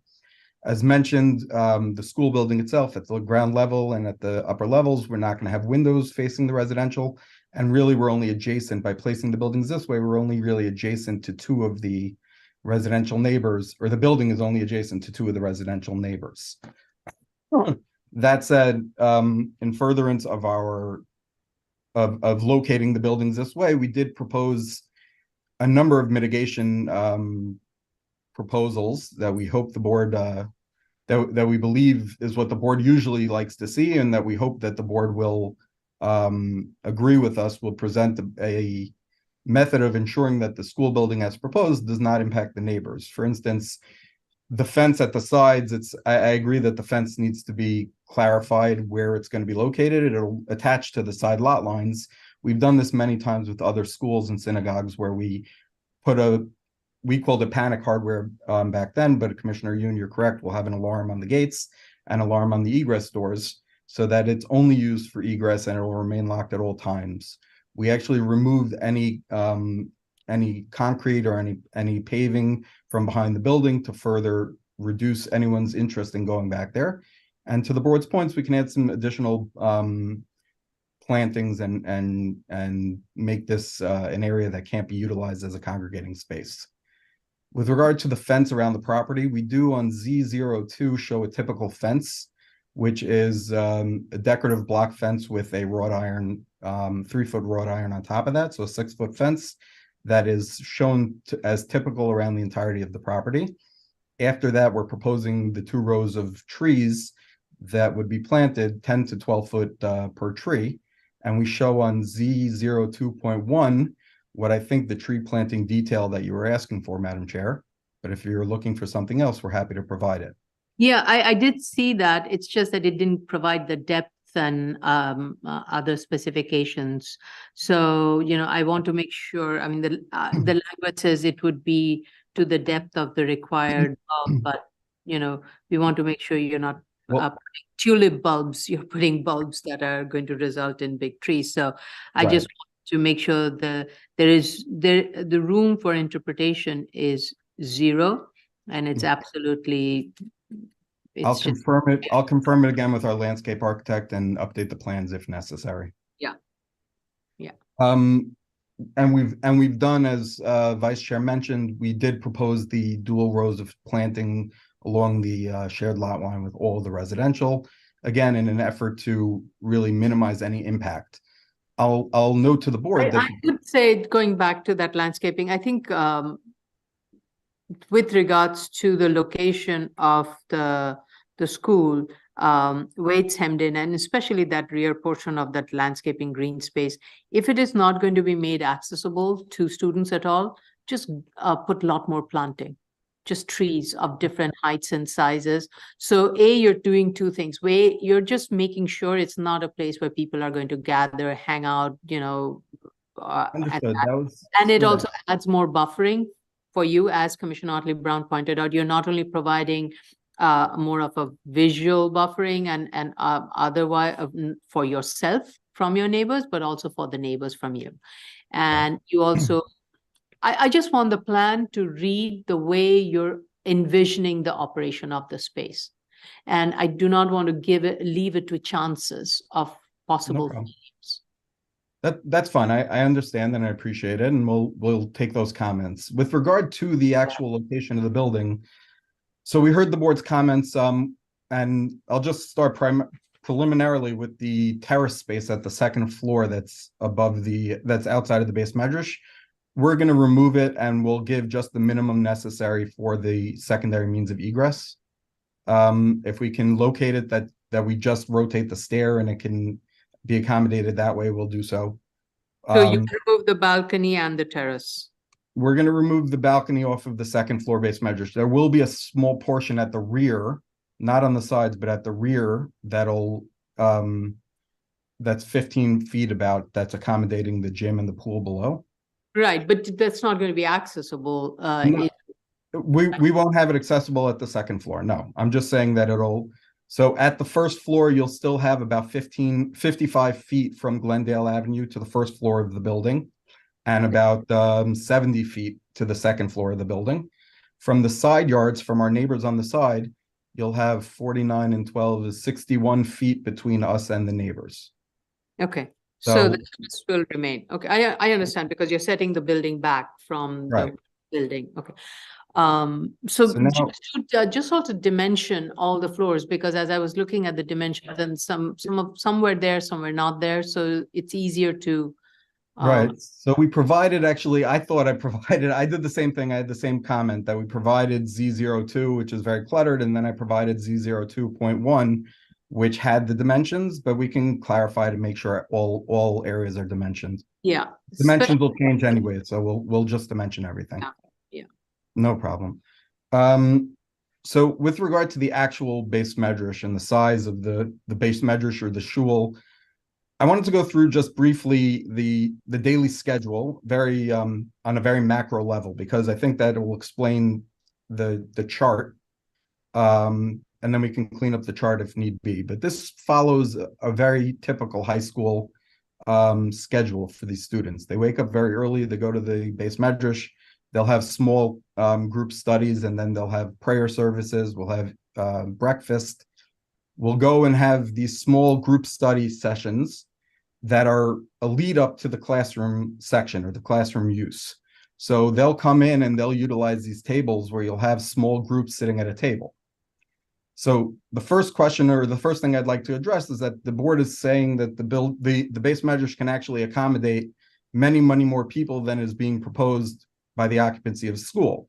So while just based on actual figures, that seems to be correct, when you factor in that the tables are going to be situated, that they'll be separated from each other, the students will be facing each other, so they'll need a little more space between them. The perimeter of the base medrash will have bookcases.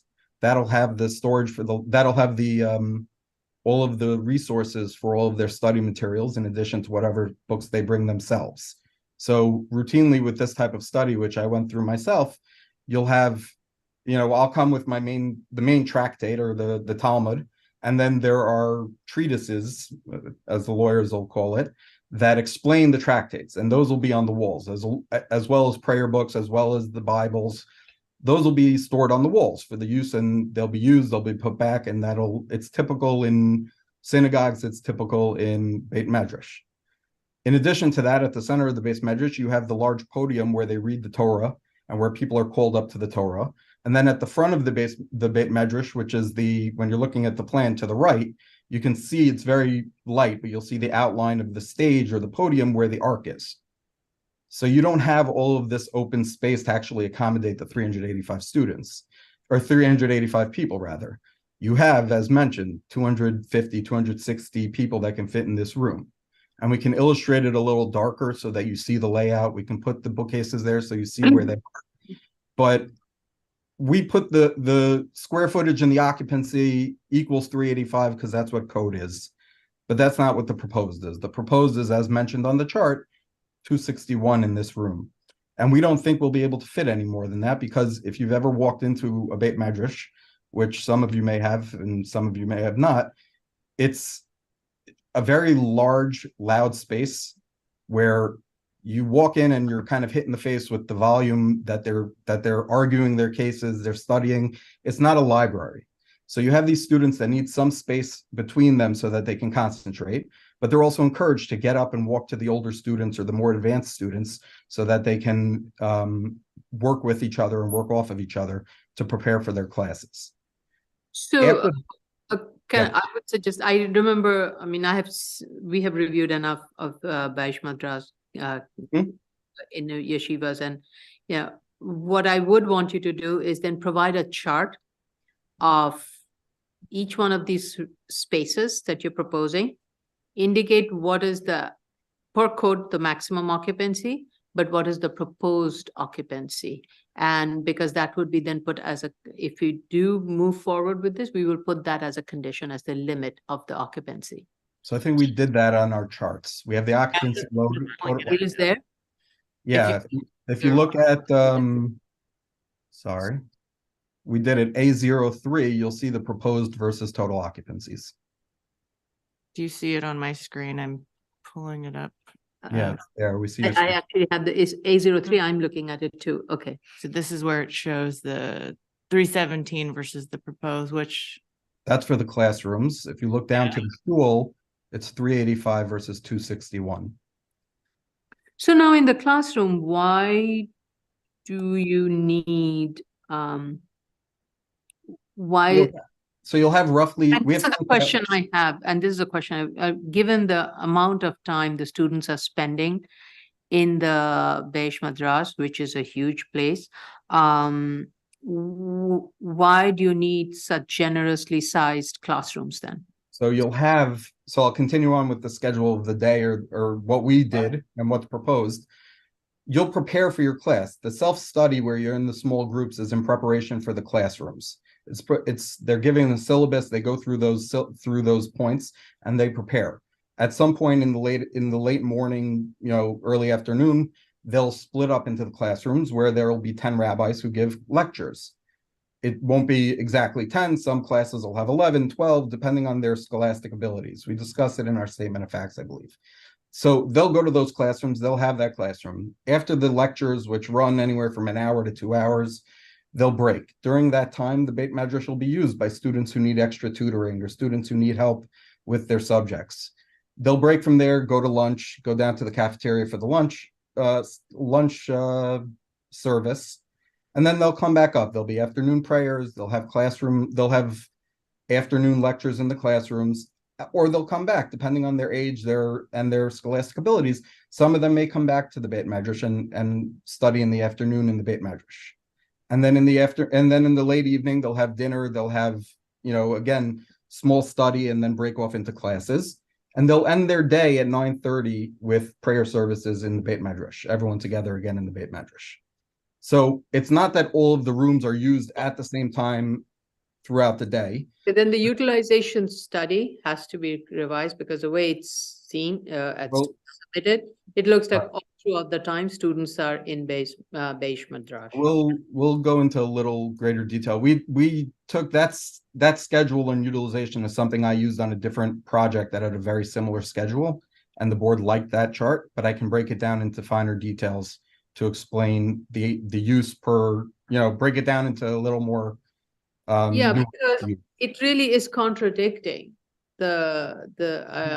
it is not supporting your argument for the classrooms. I mean, from what if I were to read that, a student would barely be there in the classroom for a few hours, and that too, if they're going to go in and out, and they'll be going in and out. So I still am not convinced about why you still need so many classrooms of this size. Why can't it be smaller? Because students will be going in and out. I just also wanted to add that your explanation for the building code occupancy versus the actual occupancy, we've seen deviations from building code occupancy in large rooms like the Shoal when applicants can show us the layout of the tables and the cabinets and the egress aisles and all of that. But my memory of looking at many sets of plans that have classrooms is that the classroom occupancy closely tracks to the building code occupancy. And there isn't as much deviation on the smaller rooms. So like if it's 20 square feet per student, if you have a 400 square foot room, you've got 20 students in there. And it's very rare that the applicant comes to us and says, well, it may be 400 square feet for 20 students, but we're we're actually only going to have 15 students, not on the small rooms, which are probably more simply laid out with just small desks and chairs or a couple of big desks and chairs. So in order for us to be convinced that these are not oversized classrooms, you're going to need to show us the layout of those as well. Okay. I would also say that a lot of times with the classrooms, and again, I've done a lot of these with you over the number of years. You're dealing with 9th and 10th graders who have a lot of energy. So they tend to try and give them a little more space. But to your point, I'll lay out the rooms and show you how we plan on laying out the rooms so that we understand the occupancy that's being proposed. And also to support your statements, you should also use a reference, a widely recognized reference for their school classroom sizes as well, which could work in your favor. Use School Construction Authority or something. No problem. We did that recently for you, and we're happy to do it again.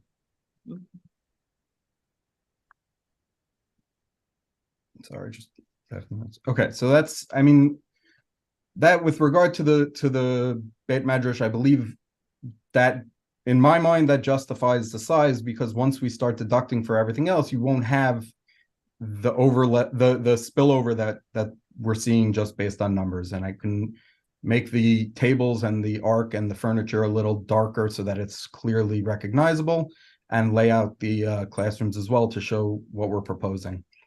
That coupled with the removal of the terrace to the extent feasible, we're going to give, again, the minimum dimension necessary for that second means of egress. But beyond that, we'll be removing the terrace and the shrubbery and the planting and the fencing that we're proposing and the translucent windows that are non-operable. I believe all of that really does go to the fact that this building will be there, but it's not going to have an impact on the neighbors. First of all, there will only be 2 neighbors that actually would be next to this building, given the size of the building. And given the dimensions between the building and the houses and Glendale Avenue, we really believe that this won't have a negative impact on the neighbors.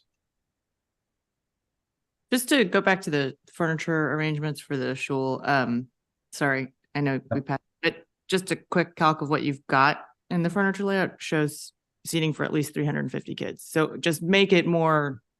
No, we're going to include the bookcases and the table that goes in the center where they read the Torah from, and we'll include the ark, and it'll be clear, show clearly the proposal. Okay, thank you. Thank you. Mr. Goldstein, you did mention eliminating the paved area walkway around the pool and along the rear. Did I hear you correctly, or? So yeah, under the prior iterations, we had paved around the building outside. We had a paved area, which it'll be behind the fence, and we propose to get rid of it. Okay. So that area. I'm seeing it still in the most revised submission, so that's why I'm asking. Okay. Yeah, so, I'm seeing it as a glitch actually. So I don't. Sometimes it shows the paving, sometimes it doesn't, but we'll clear that up. Right. There will have to be some path, I believe, for egress, emergency egress, but the rest we'll take care of as the board requested. Because the pool and the gym are egressing into that space? The secondary egress will have to be through there. So we have an option of putting the fence behind the door so that they don't egress, but I think it's more beneficial that if we have alarms and the fence further up where the lot line is, where they can't get in, and we have shrubbery, I think that's what the board has generally asked for, and that'll have the better effect than letting the students, than having the fence behind those egress doors. Okay. This is something the board actually was requesting a few times with synagogues. That's what. But those are for really tiny sites. This is a much bigger site, and there's a lot more creative ways of making this happen. I just thought this as belt and suspenders. So I took your comment about the shrubbery and the planting to heart, and we're going to work on it. This is just that I believe an added measure that'll help. I mean, you may need to wrap around the fence around that fire egress to the building. So this way you just create like a fenced area with green. A small walkway. Yeah, so this way you Okay. just absolutely ensure nobody, the direction leading from these secondary means of egress leads to only towards fingerboard. Okay, we can work on that. Willie, that's achievable. Is that, does that Yes, yes. reasonable? Okay. Uh, Yeah, very reasonable. No problem. I was just confirming with the architect. I can say whatever I want. If it's not practical architecturally, then I'm out of luck. So just confirming with him.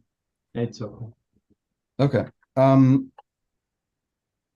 With regard to the outdoor recreation space, that was actually included as a comment in response to a comment from the board. The board asked us that there's, potentially in addition to the gym and the pool, which will be used during the winter months and during the colder months, perhaps an outdoors play area that can be utilized during the nicer days when the students have recess during the day. They have the option, go to the gym, go outside, play where you will, like we did in our, when I was growing up. Again, as Vice Chair mentioned, the students will use this when they have their recess. We located it as far away from the residential as possible because we believe that outdoor play further away from the residential, least ability to impact the residential. But the actual play area was in response to a request from the board. If the board doesn't want it, we'll take it away. But once the board mentioned it, we actually really liked the idea. So it's not something that. Okay, so and I'm trying to say, maybe it's my big mouth that said it. That's possible. No, we definitely talked about it. We questioned why there wasn't any outdoor play area on such a. But if we did, I think we were wanting something that was very set away from any immediate residential area. And I'm not. Which is what we did. It is probably the furthest it could be. It is the furthest point. And we actually took parking areas and converted it to the play area because we put it next to the commercial space that's next door to us and next to the rapid transit and next to the dorm building. Right, but then so the result of that is now the parking area is still opening onto fingerboard. So with regard to the parking area, we're actually working with DOT on what they want to see for the design. I put this in my response comment that the West Fingerboard frontage will be treated the same way the rest of the building is treated, subject to DOT, because they're working with us to tell us where they want sidewalks, where they want curb cuts, things like that. So I fully intend to plant and put a fence and shield ourselves from the neighbors from ourselves. But I'm working with DOT to try and figure out the exact method that they want to see. They may want us to increase the sidewalks and things. No, I understand, but with your site plan, the way it is with the parking lots right on fingerboard, that is going to suggest to DOT that you have the 3 curb cuts, which is going to have 3 areas where you're going to have in and out of cars, right? Which could be disturbing to the neighborhood. So truck deliveries, cars, whatever, using all 3 curb cuts. Because it's on the site plan. So I'm not sure the DOT is going to say to you, oh, why are your parking lots on fingerboard like that? They should be further in. I think that's more of a suggestion that the board is going to make. Right. And if you bring a plot plan to DOT that shows the parking lot's interior, making use of that one center driveway, DOT is going to be like, that's fine. They're not going to be like, why don't you have 2 other parking lots and 3 curb cuts? Right. Yeah. So I think Willie is better suited to answer that exact point about why we can't use just one center curb cut. The location, again, how many spots and the location of the spots or how close they are to West Fingerboard is going to be determined on all else being equal. The location of our fence and the location of our trees will be determined based on the location of our sidewalk that DOT is asking for. But I think Willie will answer to the actual parking. The center drive presents an issue for the parking to access those parking lots. So I'll turn it over to Willie so he can discuss. Thank you, Jay. And I think it was Commissioners Shera who actually provided a wonderful aerial view of the site. The the center driveway actually dips down as soon as you get into that driveway. And since both parking lots are flat, it is very difficult to actually come up with a car right away into those parking lots.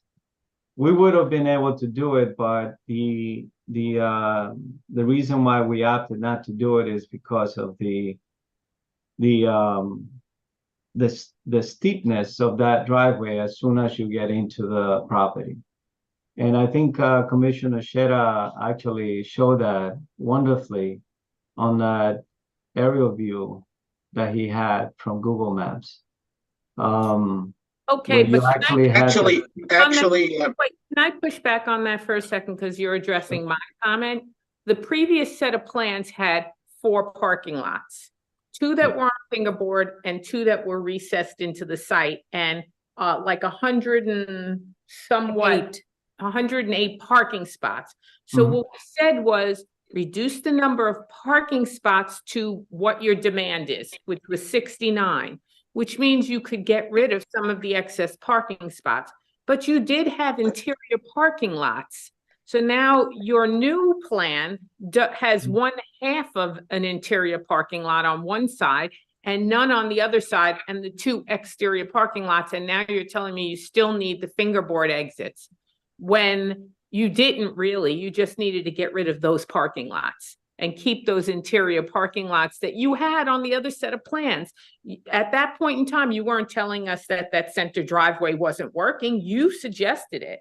You guys showed us the site plan yes, that and interior parking lots. and if I may, and we also suggested, and we actually looked at having some sort of a playground on those parking areas that you're mentioning. But you No, you hold don't on. have to have a parking lot, a play area right there. You could have the play area on the existing leveled surface to remain also. Yeah. So I think the direction that the board was giving you was to move the parking spaces. You have in the initial plan, excess parking spaces.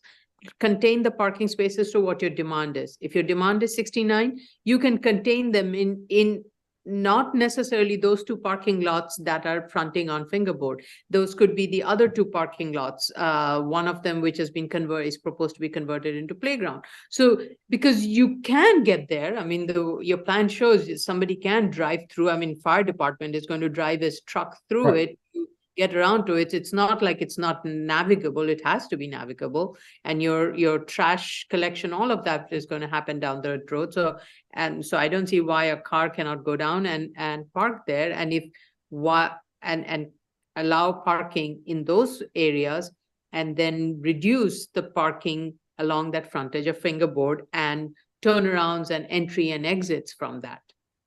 Do everything from that one road that you're proposing. That's all we're saying. Have one. No, and I understand that. And I'm just expressing that there is a steepness to it that in order for us to come up to that level ground, it would be a little bit of a problematic. And So I understand the board's. I'm sorry, I don't see that. Commissioner Sheta's hand is up, Chair. Yeah. Sorry, Commissioner Sheta, go ahead. That's okay. Thank you.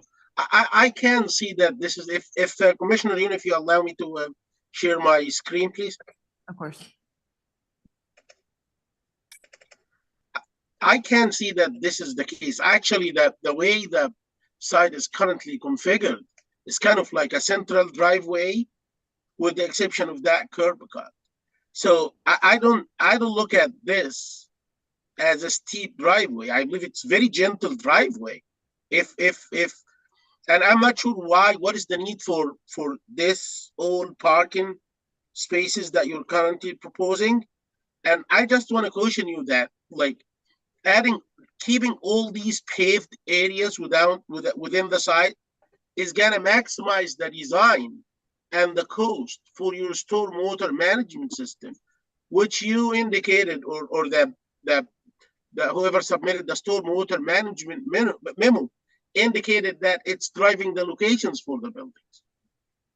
So I'm not sure what is the need for 1, 2, 3 parking lots like that. If you don't need it, So I just switch understand. them to. Sorry, I'm sorry. Can you turn your view so you're looking basically 180 degrees? So On you're the area view? because there's a retaining wall on the side of this parking lot that's down page. And I think that would help indicate the slope, because I have been to the site and it is definitely sloped. I don't know how steep it is, but yeah, if you keep going, you might be able to see, because the parking lot on the right is flat and the driveway goes down. So you might be able to see. Yeah, there you it go. might be like steeper here, starting this point here, where you can see the side slope from the relatively flat parking area to the lower area here. But at the end of the day, a driveway like that is not, it's not that steep to like have a car drive from here and go all the way down to that side, to the other side of the site.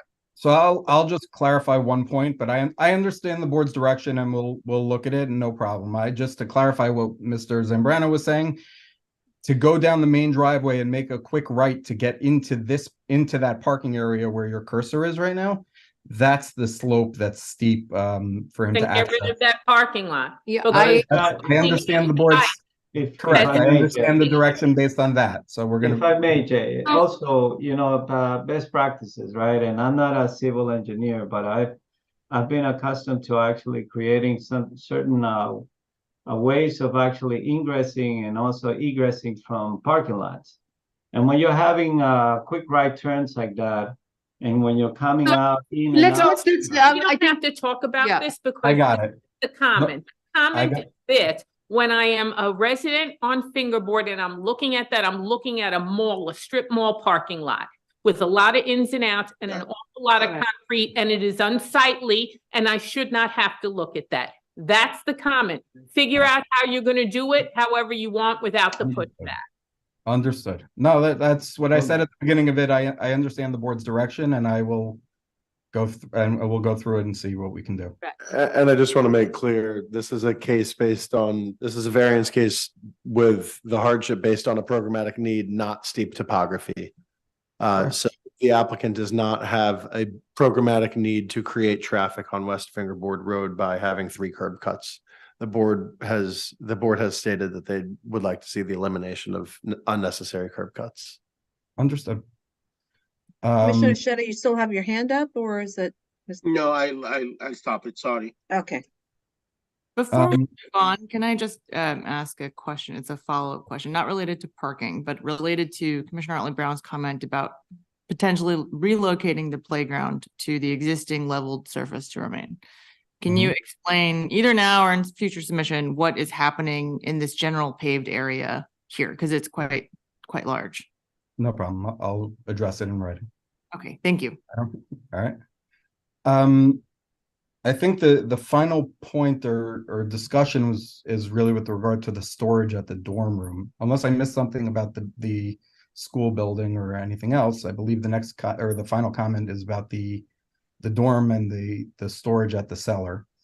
So the building itself needed some storage for the dorm room, for the dormitory. The building needed the showers and the laundry room and the second means of egress, that's stair C, which goes to the grade, as you pointed out, Commissioner Yoon, and the bicycle storage.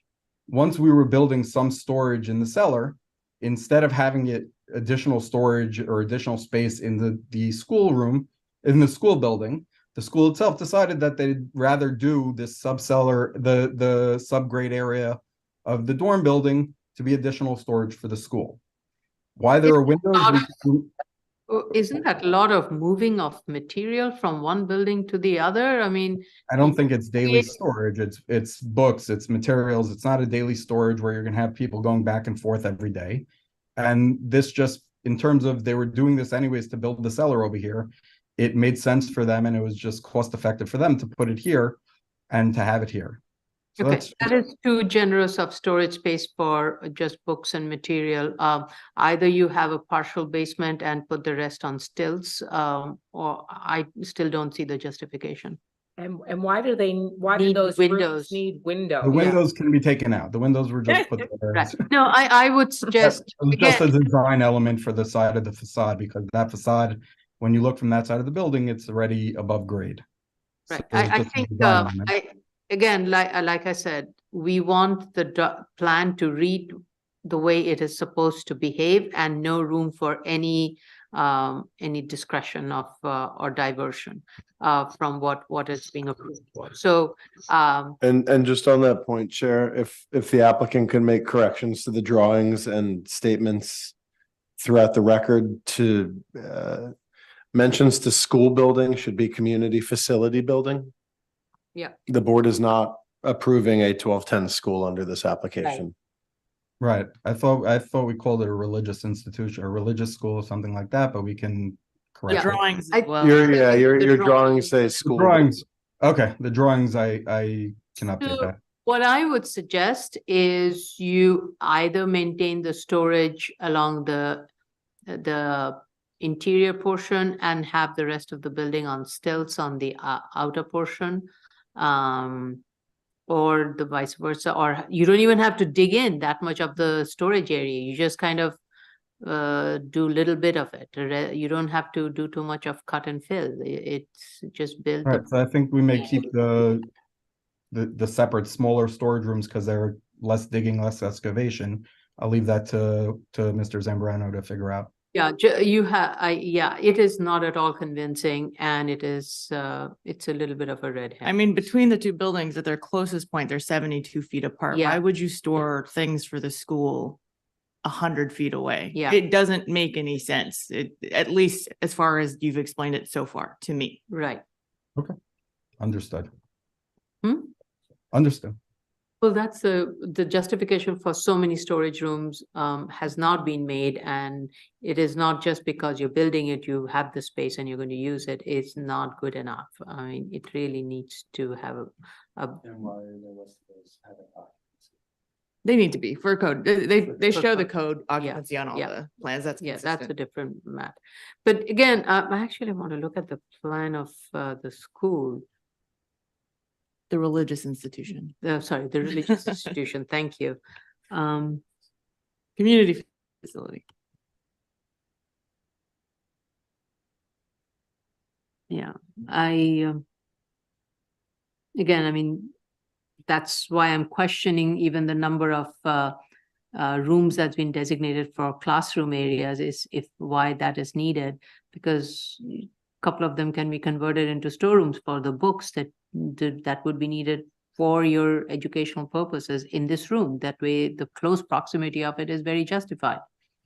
So please do rethink these things. Okay.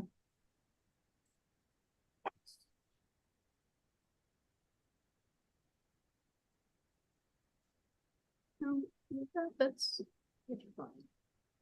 Okay. I think I touched on all the questions of the board. I don't know about the stormwater question I had. I don't know if that was addressed, but that can also be addressed in writing. I don't recall that. I can look back at the video, but if we're going with the placement of the building, which is my actual preference in terms of the argument, the placement of the building is, in our estimation, the most likely to produce no impact on the neighbors, as opposed to putting the dorm next to the residential. And I'd like to, if the board's okay with that, I think Vice Chair was okay with it, and Then Madam we'll Chair. just drop the argument about stormwater being a driving factor. Correct. Yeah. Okay. I do want to go back to the dorm, and I'm looking at the plan. So on the first floor, there is a lounge. There is a lounge which is on top of the vestibule in the basement, and then there's the lobby, which is the main entrance of the building. And Commissioner Yoon mentioned it. You know, the basement has a vestibule that's at the basement level entrance. Is that the primary entrance, or is the lobby to be the primary entrance? The lobby will be the primary. Okay, so then why do we have a door leading from the vestibule to that area? I'd have to ask the client why they put that there. I'm not sure. We need the If stair. I can answer that, Jay, I would like to answer. If one of the commissioners had mentioned about having this level surface to remain, it's because we also want to see have the ability to have some sort of a play area. that entrance actually is on flat level around that area that is leveled. And we want to be able to have the kids to be able to access right from those entrances, rather than actually coming all the way up, which is almost a story up to the first floor. All right, Mr. Goldstein, I think the reason we are asking these questions, we just want to make sure it is being used exactly for the purpose what is being designed, and not something that is just there because it looks nice. Because when I'm looking at the building, the distance between the vestibule and the school entrance, it's probably the closest, and most likely the students are probably going to Right. use. So I'll be honest with you. If we move the play area to that existing level, the vestibule may be the direct access to the play area. So yeah, so then you may need to redesign your building and maybe relocate your lobby to that area and serve it as one purpose, and then I don't know if we do that, just because it, as you mentioned, it would be the direct access from the school from the building to the dormitory would be from the center of the dormitory building. And if I may add, Chair, Madam Chair, we also have to contend with fire access, which is those dashed lines that you have at those main entry levels. So going back to the fire access, I know the fire department required a 30-foot turnaround radius. Is the entire roadway entrance from Fingerboard will also be 30-foot wide?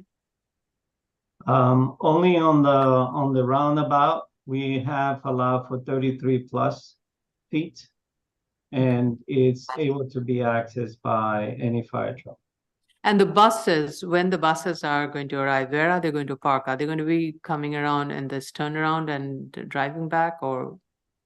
Yes, so they will be actually able to drop the kids around that circular driveway, and they should be able to either park along that area.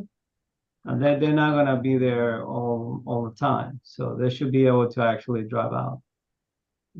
And depending what we do with the parking, that'll accommodate also some of the vans, the smaller vehicles. Right. But that's something that we'll update. As far as the actual radius, I think that the fire department, to our understanding of reviewing the record, and that's why we made the change as requested, that's what they asked for, that the circular drive have 30 feet to accommodate circulation and staging. If the fire department wants something else, I'm happy to accommodate where we can. Okay. Okay. Any other questions? Oh, I had a question. What was the question?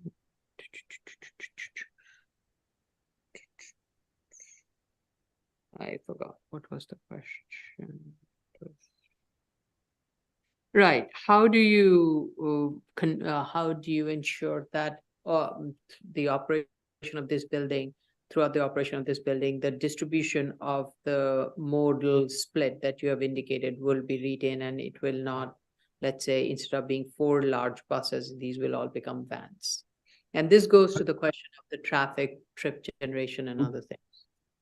So as with most schools, we try and put as many kids on the bus as legally possible to cut down on costs and cut down on the number of trips and the number of people that need to be transported at a time.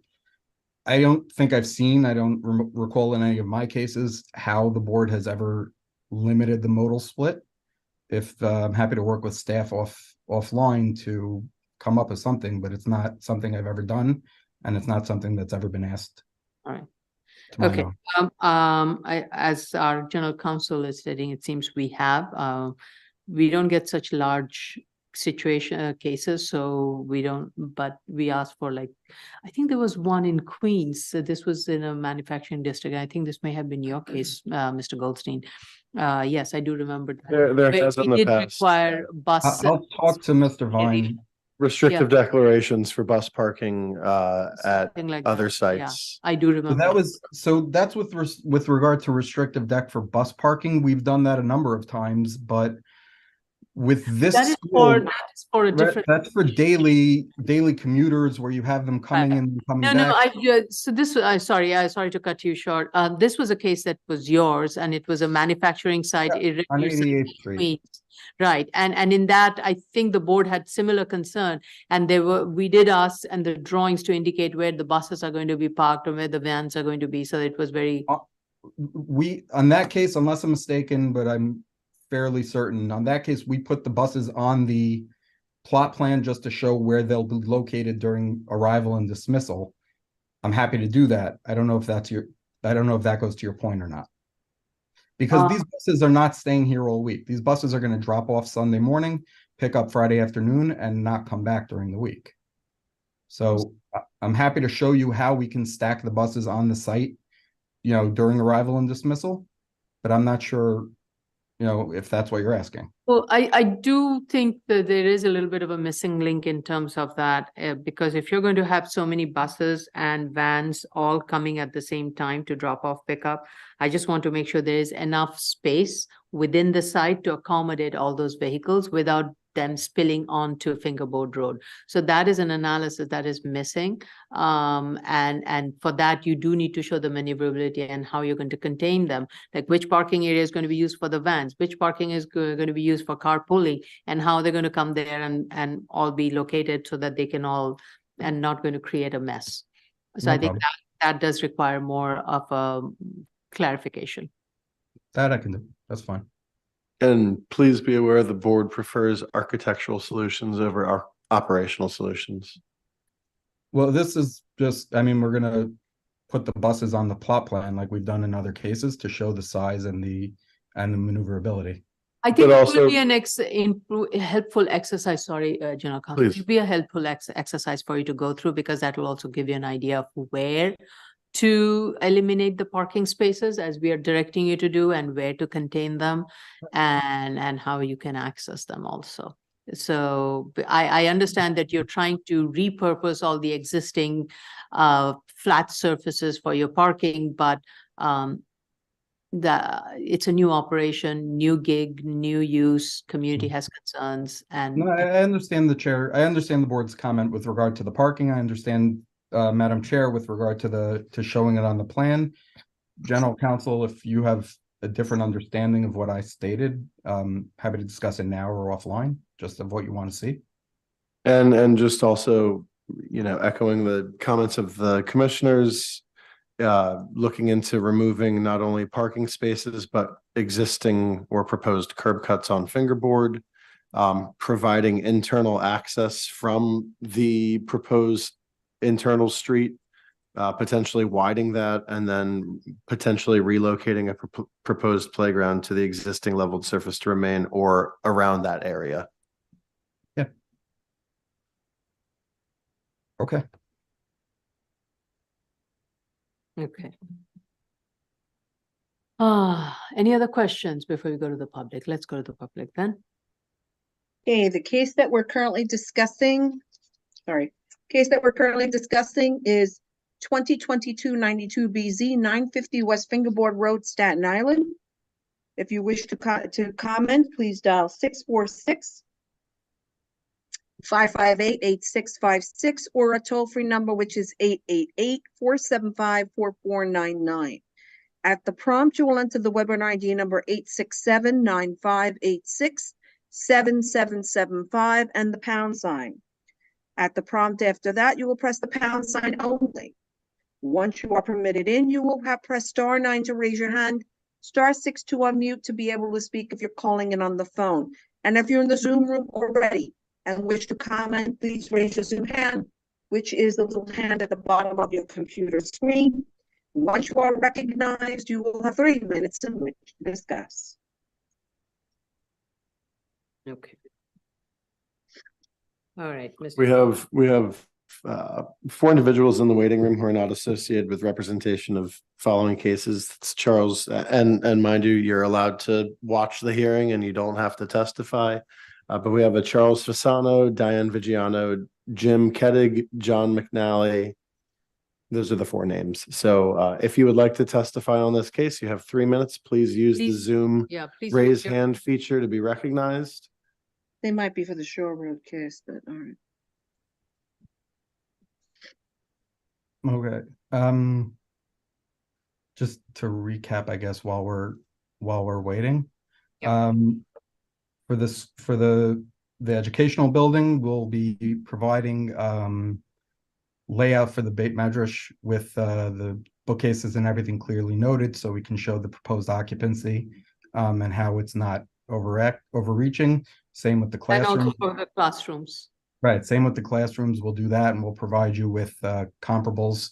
Most notably, I believe SCA requires more square footage anyways, similar to what we're proposing, if not more. But we'll show the layouts of the classrooms and justify the sizes. Landscaping will be buffered. It'll be beefed up, especially surrounding that back area of the school building, with the proposed egress fence to kind of just give enough for a path so that we don't have to worry about the hardware or anything on that area by the fencing. Parking needs an analysis to respond to the board's comments. Storage in the dorm, you want to see it reduced so that we keep what's necessary for the dorm building or what's necessary for the school, but not the full extent of what's being asked, because the board deems it overreaching.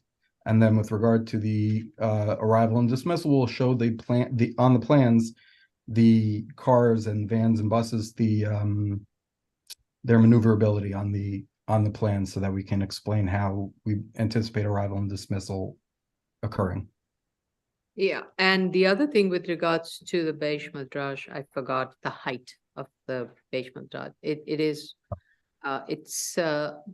quite a bit high, so that can be lowered.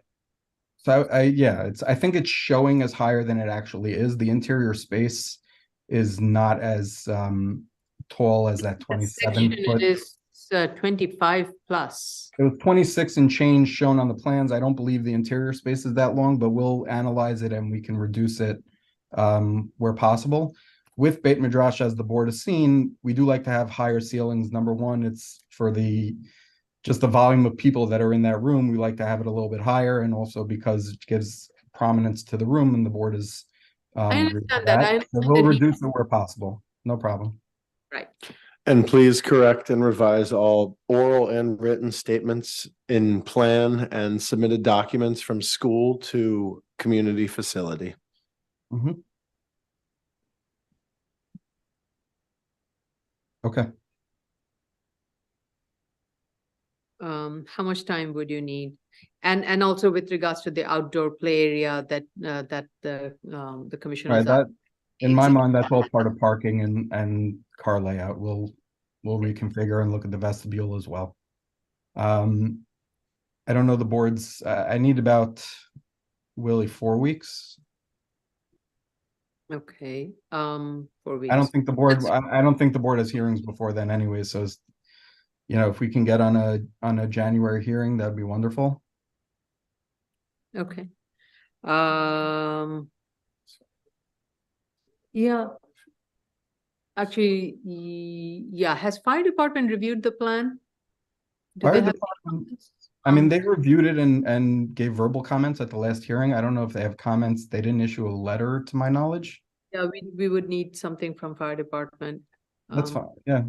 Chief Daly? Especially with regards to the slope and access, everything. So I think, I mean, Chief Yeah, Daly. I will be meeting with, I'm sorry, Jay.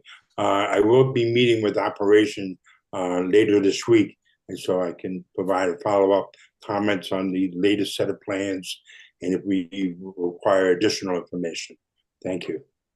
Can I ask, or maybe suggest, Chief, to stop, to save you some effort, if we're going to be changing some of the locations on the plot plan, the layout of the site, maybe I'll send it to you like we do. I'll send it to you before the formal submission as soon as we have the plan, so that you can discuss those. Just in case it changes here, you don't have to review it again. I think that's okay, sure. No problem. I have no problem with that. Thank you. Ms. Benke's hand is up. Yes, Ms. Benke? Yeah, I just want to note that we're hoping to receive DOT comments soon. So as soon as we get them, we'll send them to you because they're on the current plan. So maybe they will also help you in drafting the revised plan. Okay, great. All right, so it'll take you about a month to submit.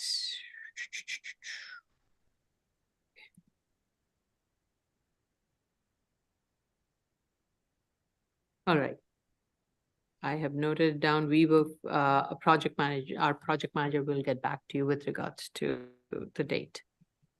Okay. Because in early January, you really have just few weeks. No, the first January hearing wouldn't be possible, I don't think, given the holidays and everything. January going end. on. Okay. Yeah, because the submission would be like December 24th, I think. or something. January end is probably more possible. Yeah, okay. I don't know the board's calendar offhand, I can look it up, but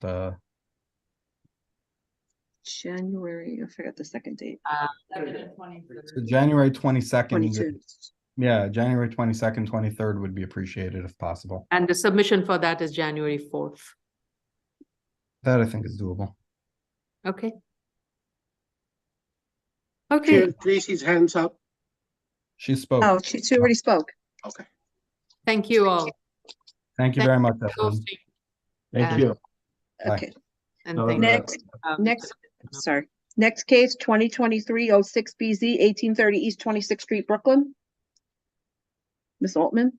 Ms. Altman.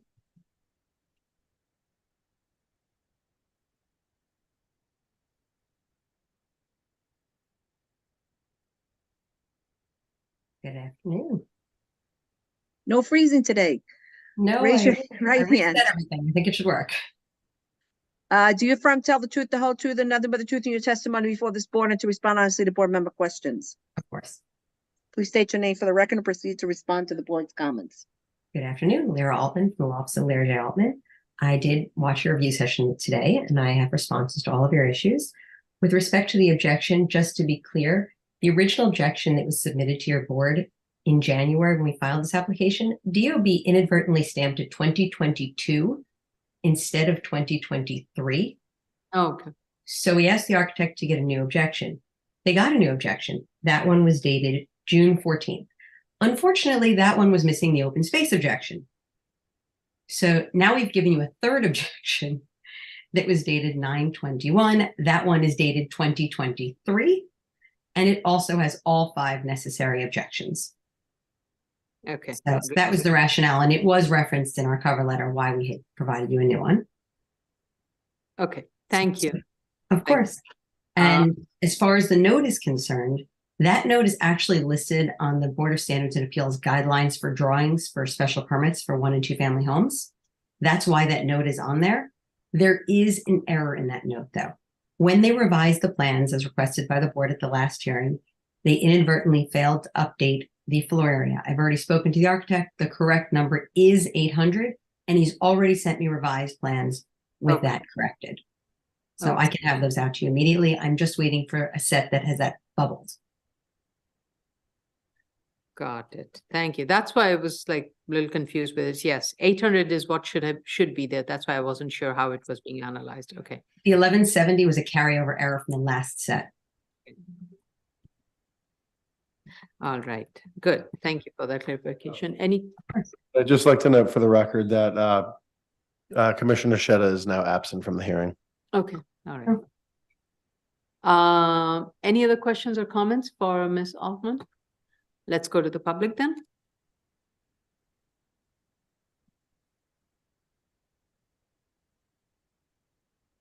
The case that we're currently discussing is 2023-06 BZ, 1830 East 26th Street, Brooklyn. Should you wish to comment, dial 646-558-8656 or a toll-free number, which is 888-475-4499.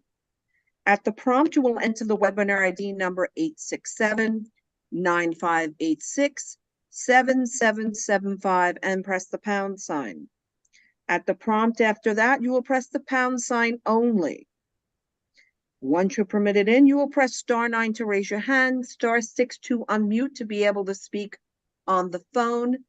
And if you're in the Zoom room already, please raise your Zoom hand, which is the little hand at the bottom of your computer screen. Once you are recognized, you will have 3 minutes in which to discuss.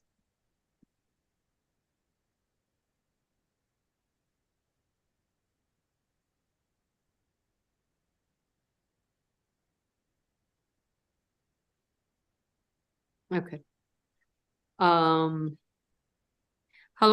you said you've already you've made the correction to the plan, right? Correct. I've already received a clean set of plans. If you'd like a set with that number bubbled, I just need to obtain that from the architect because they sent me a set with every change that ever happened bubbled, which is, I think, a little much for this. All right, great. Okay.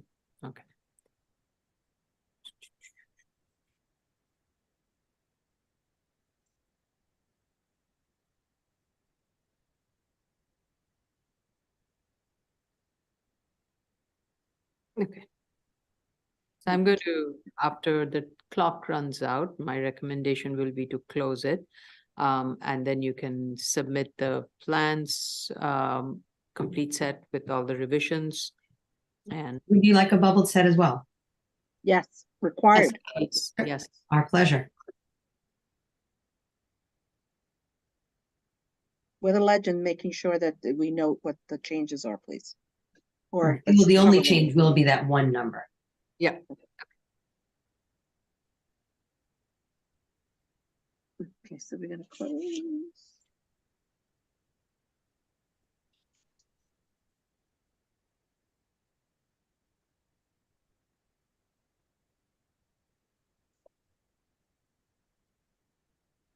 Are you ready? Oh. Commissioner? Yeah. Oh, it, we didn't hear it. I haven't heard the beep all day Sure. either. It's all Thanks my- a lot. Sorry, Okay. Tony. I We don't chart worry, the vote. I'm here. Okay, Motion to close? Chair Shonda, Aye. Vice Chair Shabeta, Aye. Commissioner Otley Brown, Aye. Commissioner Sheta, Absent. okay. And Commissioner Yoon. Aye. Okay, so we will schedule this for early January decision. So please submit your documents and thank you for making all the corrections. Thank you for your help. All right. All right, commissioners, how do you all feel about going to the next case? Do you want to take a break? Everybody wants to go. Nobody wants to take a break. All right.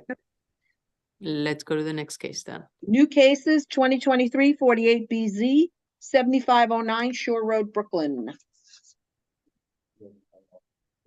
That's easy. Oh, that's easy. Final. Yeah.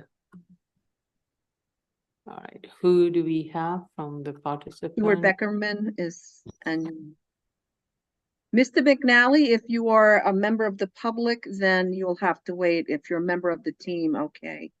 Wait for Mr. Beckerman. I don't know. Mr. Beckerman, is Mr. McNally part of your team? Sure. Good afternoon, members of the board, Madam Chair. Mr. Beckerman, I have to swear you in first. Oh, sure. So Mr. McNally is part of your team? Yes. Who else Yes. is? part of your Anyone team, else? Mr. Beckman? Charles Charles Fasano. Charles Fasano? Okay. Let's wait for him and I can swear you all in.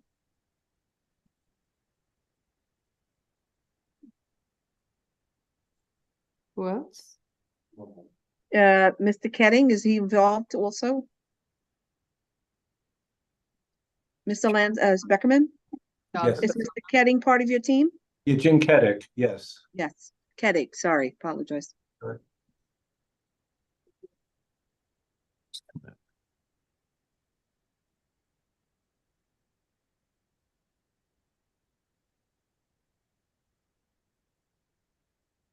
Okay, I think everybody is in. Well, let's wait for Mr. Kettig to visualize and unmute. Mr. McNally, please unmute. Mr. Fasano, please unmute.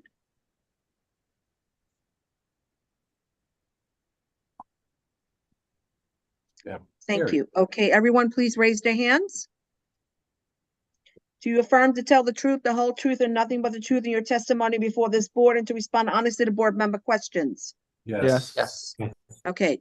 Mr. Beckerman, please state your name for the record and proceed to respond to the board's comments. Sure. This is, I'm Stuart Beckerman from the Law Office of Hershensinger and Epstein.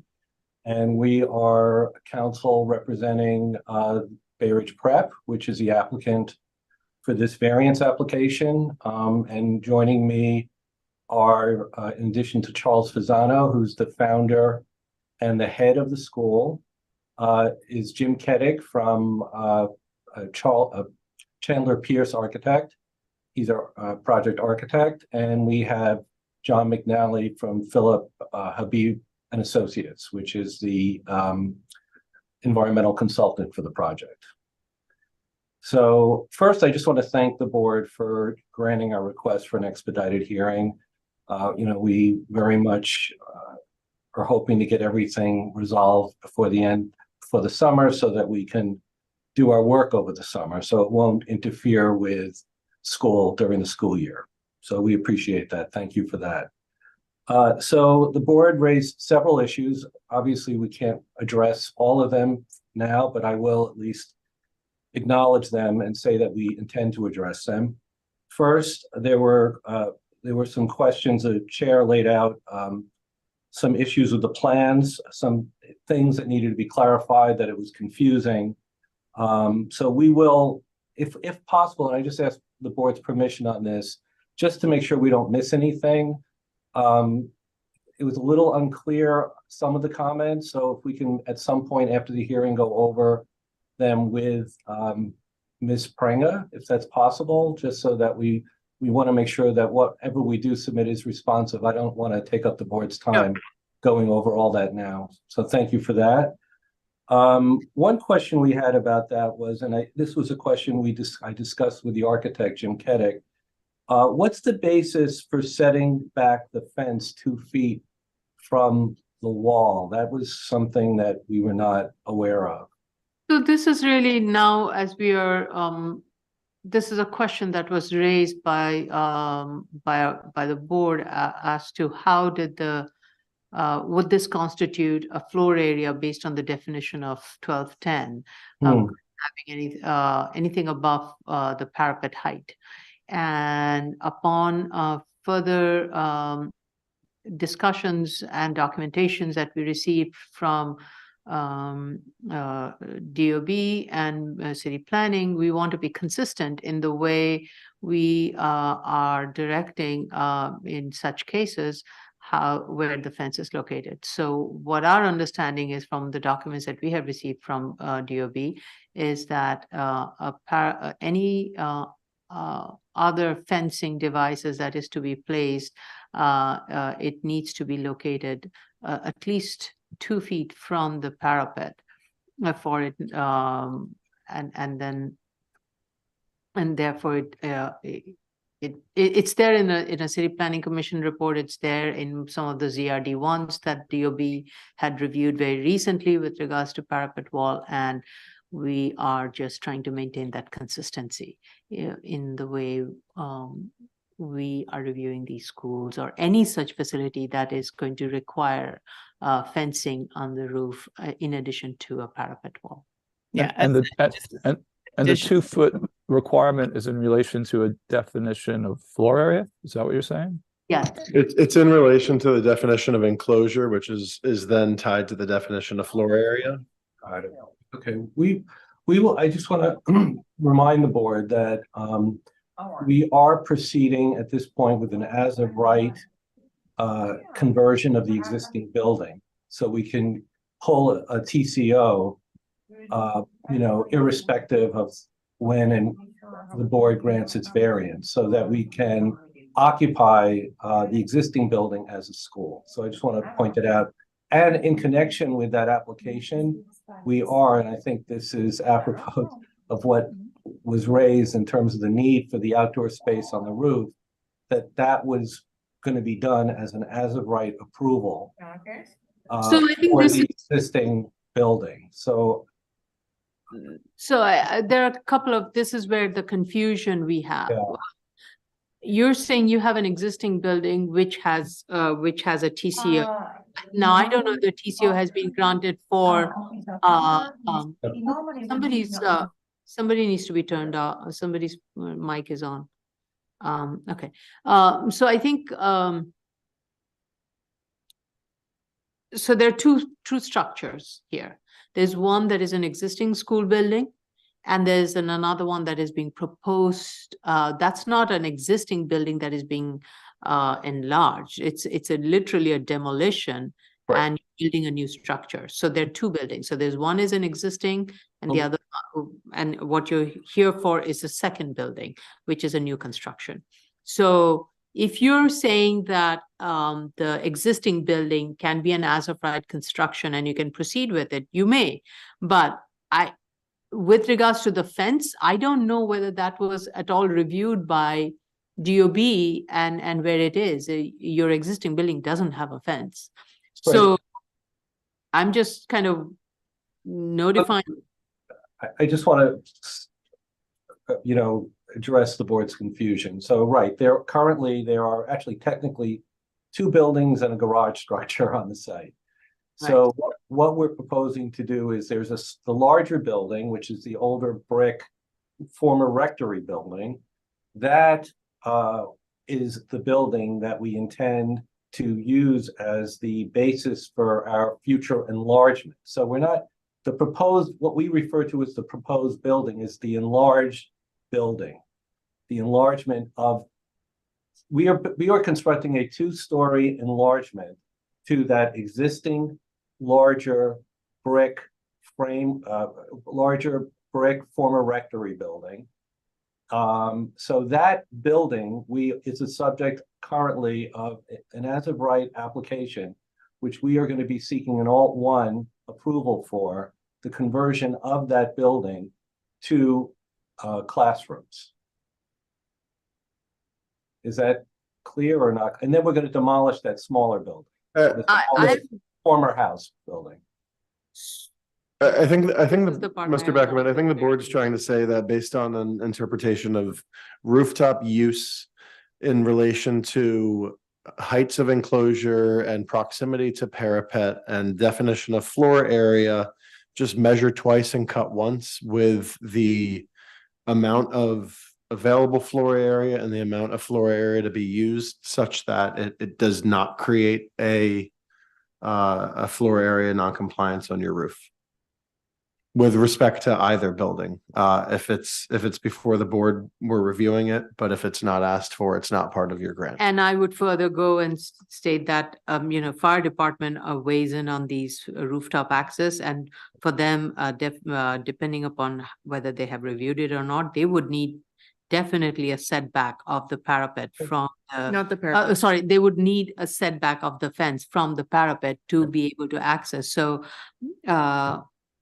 again, I'm just telling you from what we have based on the interpretation that we have concluded from the information provided from DOB. That's how DOB in very recent in its assessment has come to that conclusion.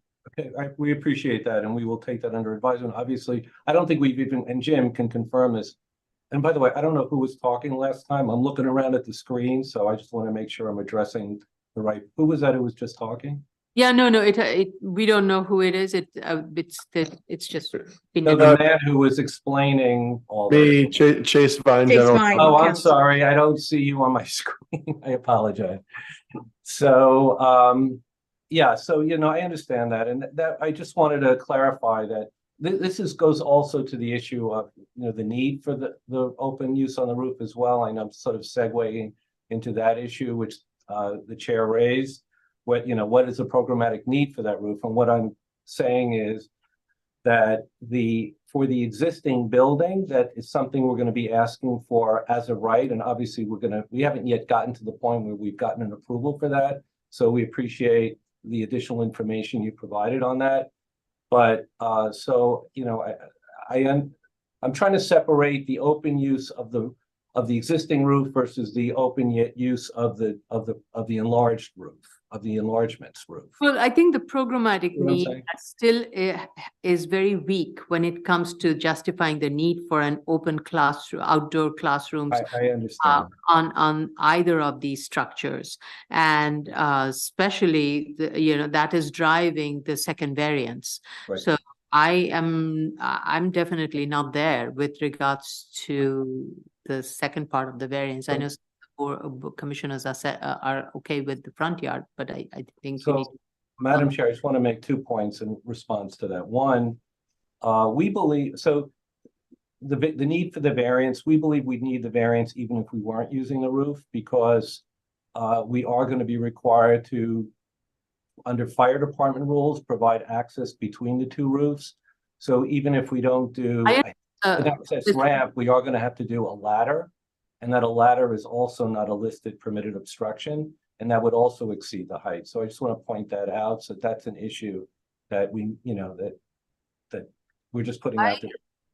Okay, ladder is it's a much lesser of an I understand. the degree of the variance for a ladder, especially the hook ladder that the fire department uses to go from one level to the other. It's much less than a ramp. Got it. But so I just wanted to addressing the need, which we'll address in greater detail in our next submission. I'd like Charlie Pisano to address that, because we were discussing how that fits in with the school's programmatic needs. Would you like me to do that now, Stuart? Or? Could you please? Okay, sure. So thank you everyone for hearing us out on this. I wanted to just also talk about the fact that we have a student population of children with disabilities, and we very much value outdoor space. During the pandemic, we actually were able to, for our lower middle school, close the street down and have classes out on the street. And that was a really big deal to get students outdoors during the day. So this is what prompted that. The flip side of this is we do have property there, and the question would be, well, why can't we just do it on the front lawn? We actually stopped using the open street, even though we've been given permission to continue to do it after the pandemic, because of security issues. And people would come down the block, they would stand there, they start taking pictures of the kids. We had to have a significant amount of security out there throughout the day in order to counter that. So we actually stopped doing that here at the lower and middle school. At the high school, the idea of the outdoor spaces was to create something on the roof that would have an automatic security infrastructure. Secondly, when you're sitting, there is no fencing around that property, so people walking by on the sidewalk, could be within feet of where the students are. There's a noise factor down on the street level. So those were all the rationales behind having an outdoor space that is within the security parameter of the So our students, a lot of them have significant attentional issues. Teachers like to vary things up, so they may bring them up, to the roof to do classes. We didn't put that in our schedule in terms of that, because it's not something that can be permanently put into a schedule because of weather. So obviously it would be weather dependent, but teachers would have the flexibility during the day to say, hey, I'm going to hold a class outside today. And also, as someone commented earlier, it's a really beautiful area, beautiful views, and just thought that would be a nice environment for students to learn in. And then the final point on that is really just, if a teacher wants to go up, we're not going to be setting up furniture on the front lawn, tables and chairs, have to do that every time a teacher decides to go out. So the roof would have an infrastructure where that would be set up already for them to go out. So that was the reasoning and thinking behind it. So I think, again, thank you for that explanation, but that has not been carried through that needs to be spelled out a lot more clearly.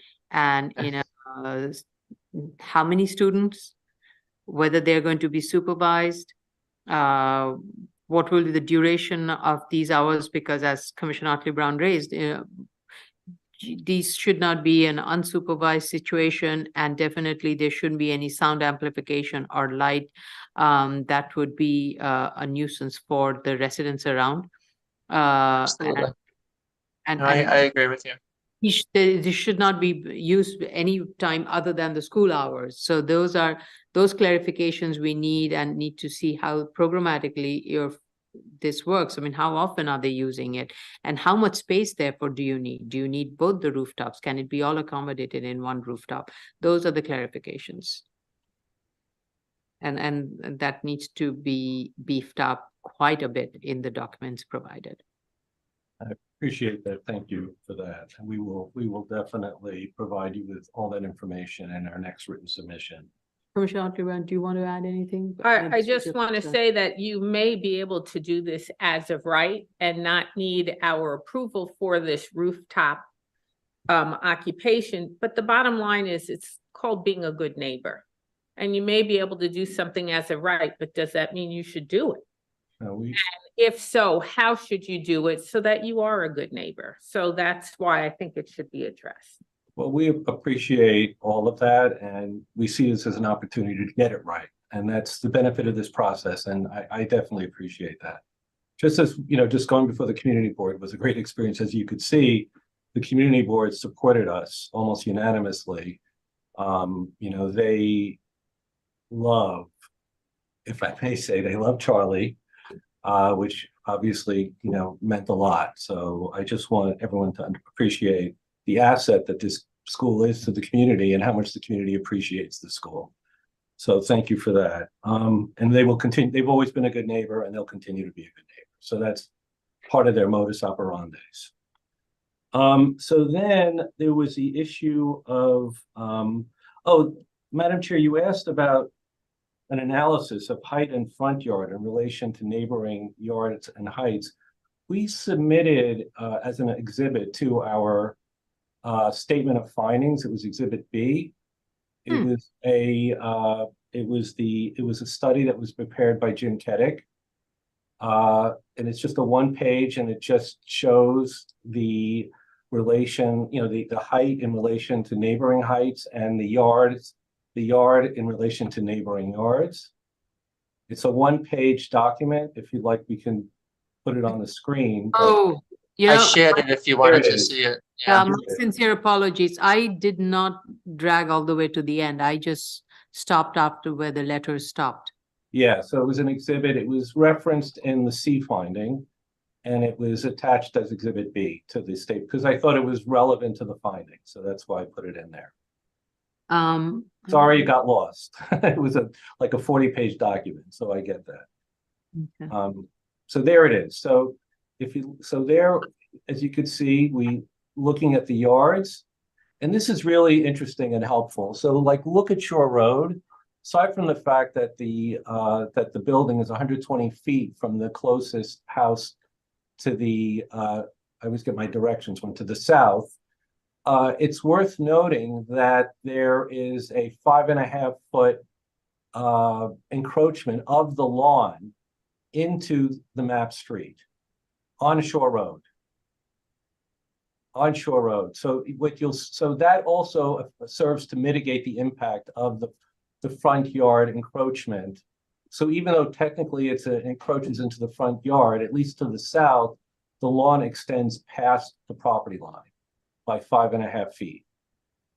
To the north, that would be right. So you're talking about? No, to the south, along in front of our front lawn.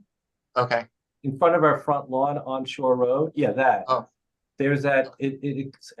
So it's sort of, it's an extension of the front lawn beyond the street line.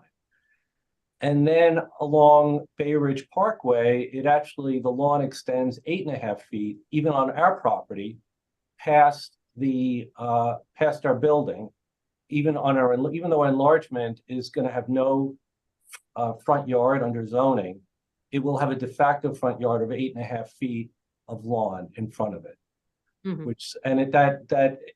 That lawn encroachment extends up the block on Bay Ridge Parkway alongside other properties as well. So that further mitigates any arguable impact of the building on the front yard. So I just thought that was worth noting, and that's illustrated here.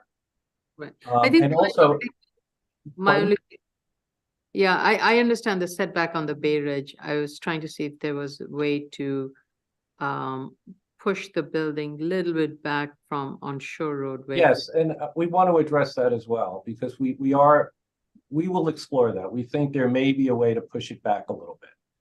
And that is something that the community board asked for as well.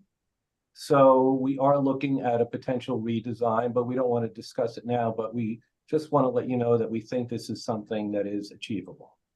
Okay. Okay, there are certain things we don't want to lose. So for example, within that front yard encroachment, there is a viewing area, a much needed viewing area for the basketball court, for the gym. Mhm. And so, but we think there's a way, because it's located on the lowest level, which is a basement level, that we can sort of reduce that aspect and then move the stairs, maybe shift it over south. So that way there would be a noticeable opening along the lot line there. And so I think that that would at least address the board's concerns. So Yeah, we I was think it's thinking along something the- that may be doable. So we're going to explore that and come back to you. Okay, yeah, I was thinking along the same line, so. I think the biggest thing with the viewing is just making sure, because the width of the building is so narrow, there's normally stands along the side of a gymnasium. So we have to squeeze all the spectators in on the ends of the gym. And we also have a mezzanine balcony that is part of that, being able to put people in. So, I think things like storage space may have some flexibility, but viewing space, there's, putting it off to the side would affect their ability to see the other end of the court. So that's why we designed it that way. Okay, so from the exercise mezzanine area, there's also a little bit of a viewing area for people to, okay. That's a viewing area. In all honesty, I don't know why it has the word exercise in it. That's going to be a viewing area. Oh, yeah, I do see a seat for 13 people showing there, okay. Okay. But behind it, it says exercise mezzanine. I know,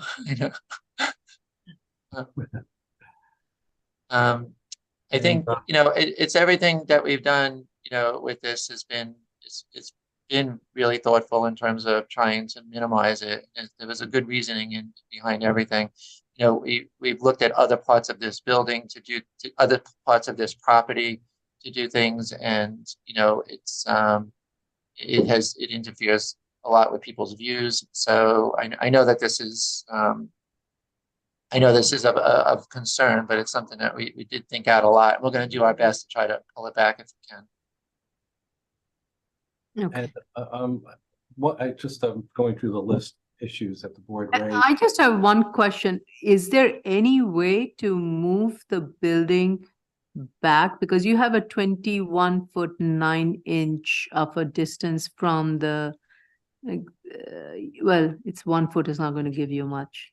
Anyway, no, never mind. Yeah. Also feeling like the neighbor that's on the east side there, I think that's the neighbor who's most impacted by this whole project. So, keeping things as far away, he had come and spoken to me and just said, could you not put windows for the gym on that side? So we're going to respect that. And I understand that he doesn't want to hear a basketball bouncing, throughout the day.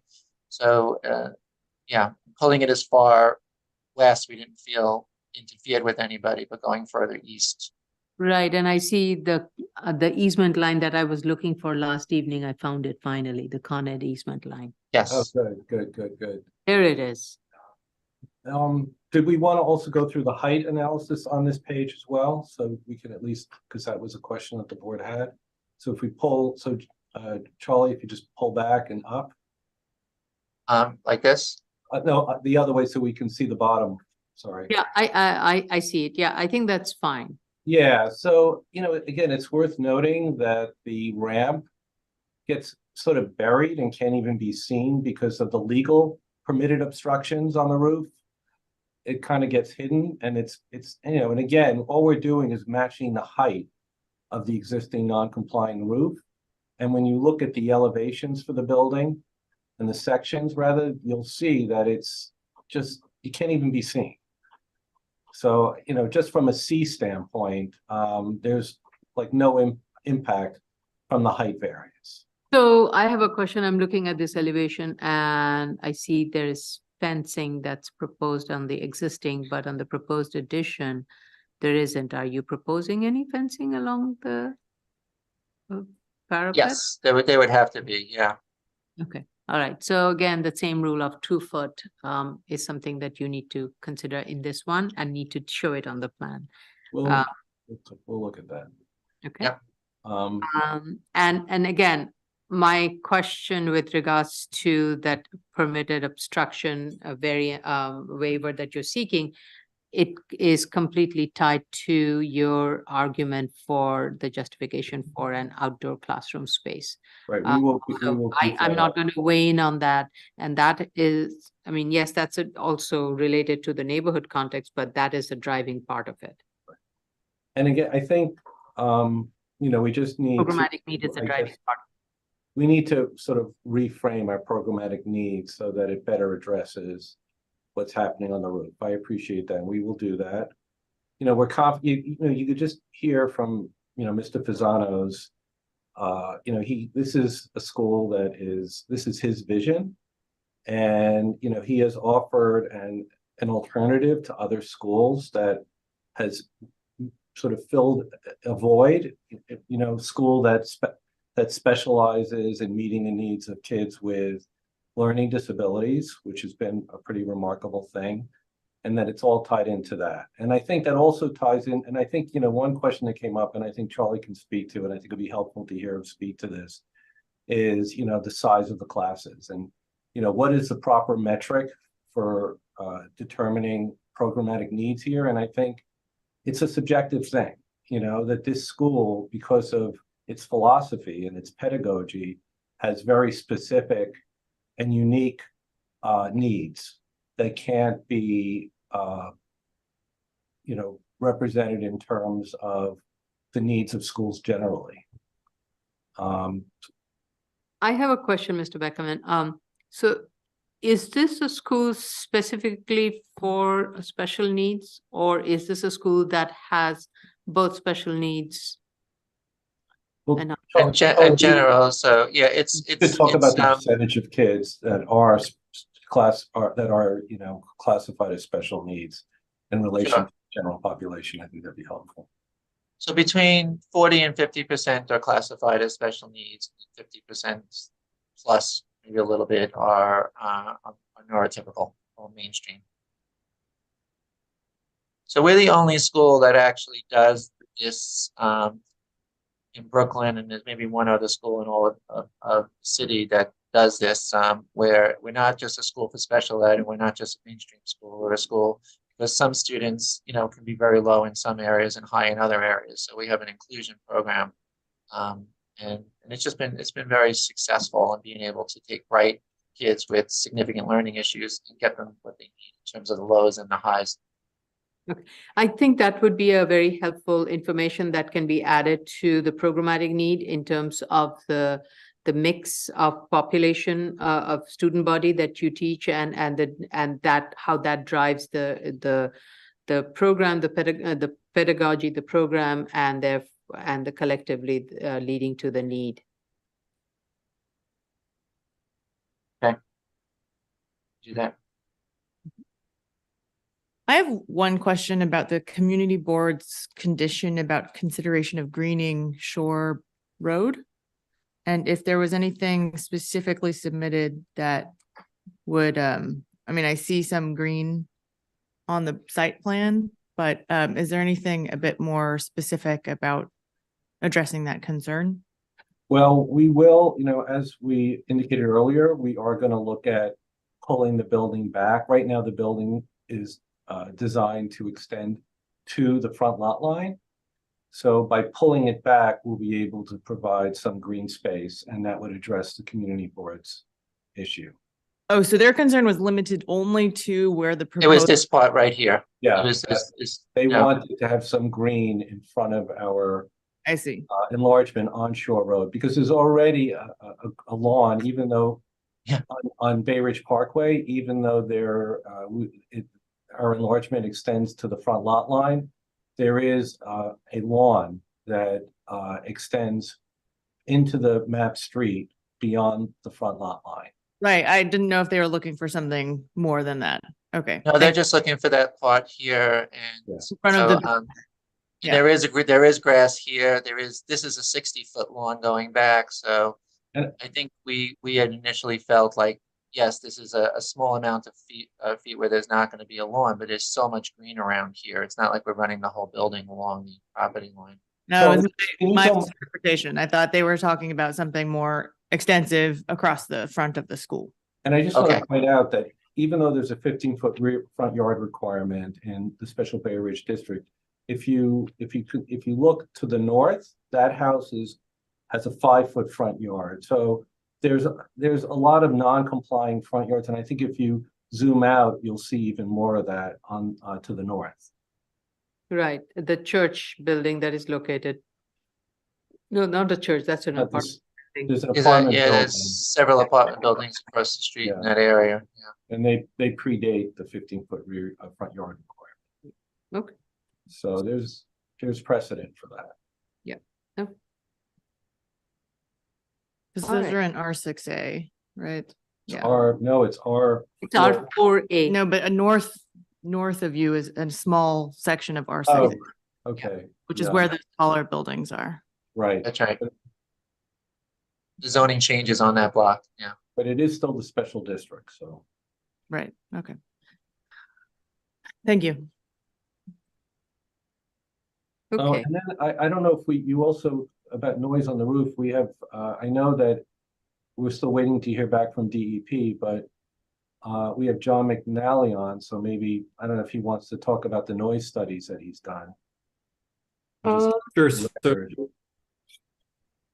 I don't think so. I think this is going to be more, well, actually, why don't you give us a summary of what came out of your noise study? How about that? Sure, as you mentioned, DEP hasn't had the chance to review yet, so we can sort of wait for them to opine and can make suggested edits based on their feedback. But the assessment we include in the EAS does conclude that the outdoor classroom space on the expansion rooftop area would not result in any adverse impacts for the two houses located closest to our site. And this is without any buffering, noise attenuation measure or anything. It's just normal condition. Yeah, no credit was taken for any attenuation measures. And obviously when it's actually constructed, it would be even better. And the distance between the two buildings, it's about over 20 feet or something. And then you have the mechanical spaces in between, right? If you look at, right. Right. That's Right. I think conservatively, we don't account for that mechanical space, just, trying to be as conservative as possible here. I think it's definitely above 20 feet. I'm trying to scroll through to see if I can find it. I want to say it's in the range of like 30 to 40 feet though, to that closest house east of the site. Okay. A 43-foot. And just want to point out, you see that just to the north of the existing, just to the east of the existing building is our garage, which will stay. That's our one-story garage. Right. You can continue to use that for parking. Right. And then in That the also proposed mitigates the addition, sound. and in the proposed addition also, there's a mechanical space between the building and the outdoor Right. classroom area. And also there's quite a bit of mechanical bulkhead along the portion of the existing building abutting the rear lots of the homes on that block. To the south and the east. Yeah. And just so all of that major mechanical stuff, the two sets you see on the existing building roof, for now, we're assuming the technology will be similar for what goes on the addition roof. And we hired ceramic acoustical consultants to look at all this. And the end result is that you can kind of see some of it on the elevation that's lower down on the drawing, is some very tall acoustical panels to ensure that, there is no, I mean, we're well within noise code for the two houses, one to the south and one to the east, that could be problematic. So we're assuming we're going to end up probably with some tall, acoustical panels around the stuff on the the gym roof too. Okay. And just to clarify, what DEP is reviewing is the noise analysis for the proposed addition, not the play area. No, it's not a play area, but the outdoor area on the existing building. The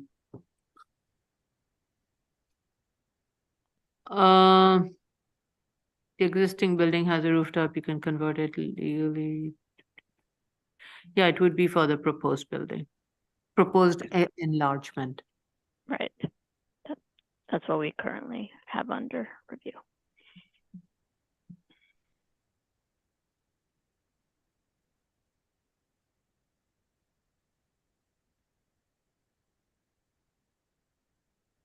Yep, okay. All right, so there are any other comments or questions? All right, let's go to the public then.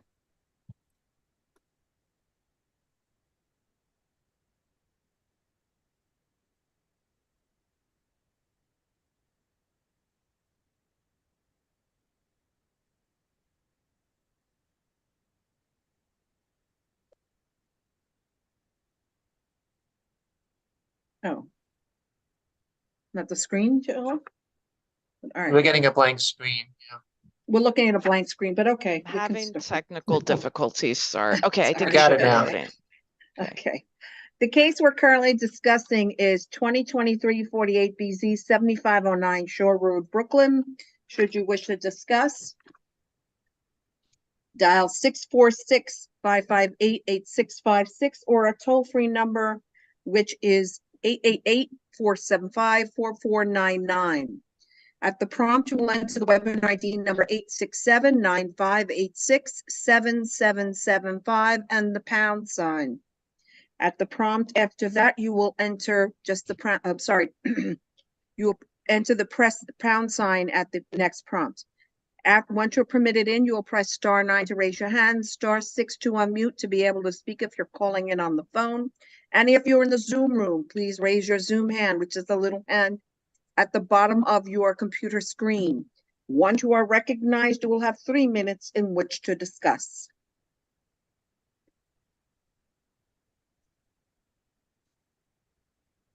Okay, how much time, Mr. Beckerman, would you need to?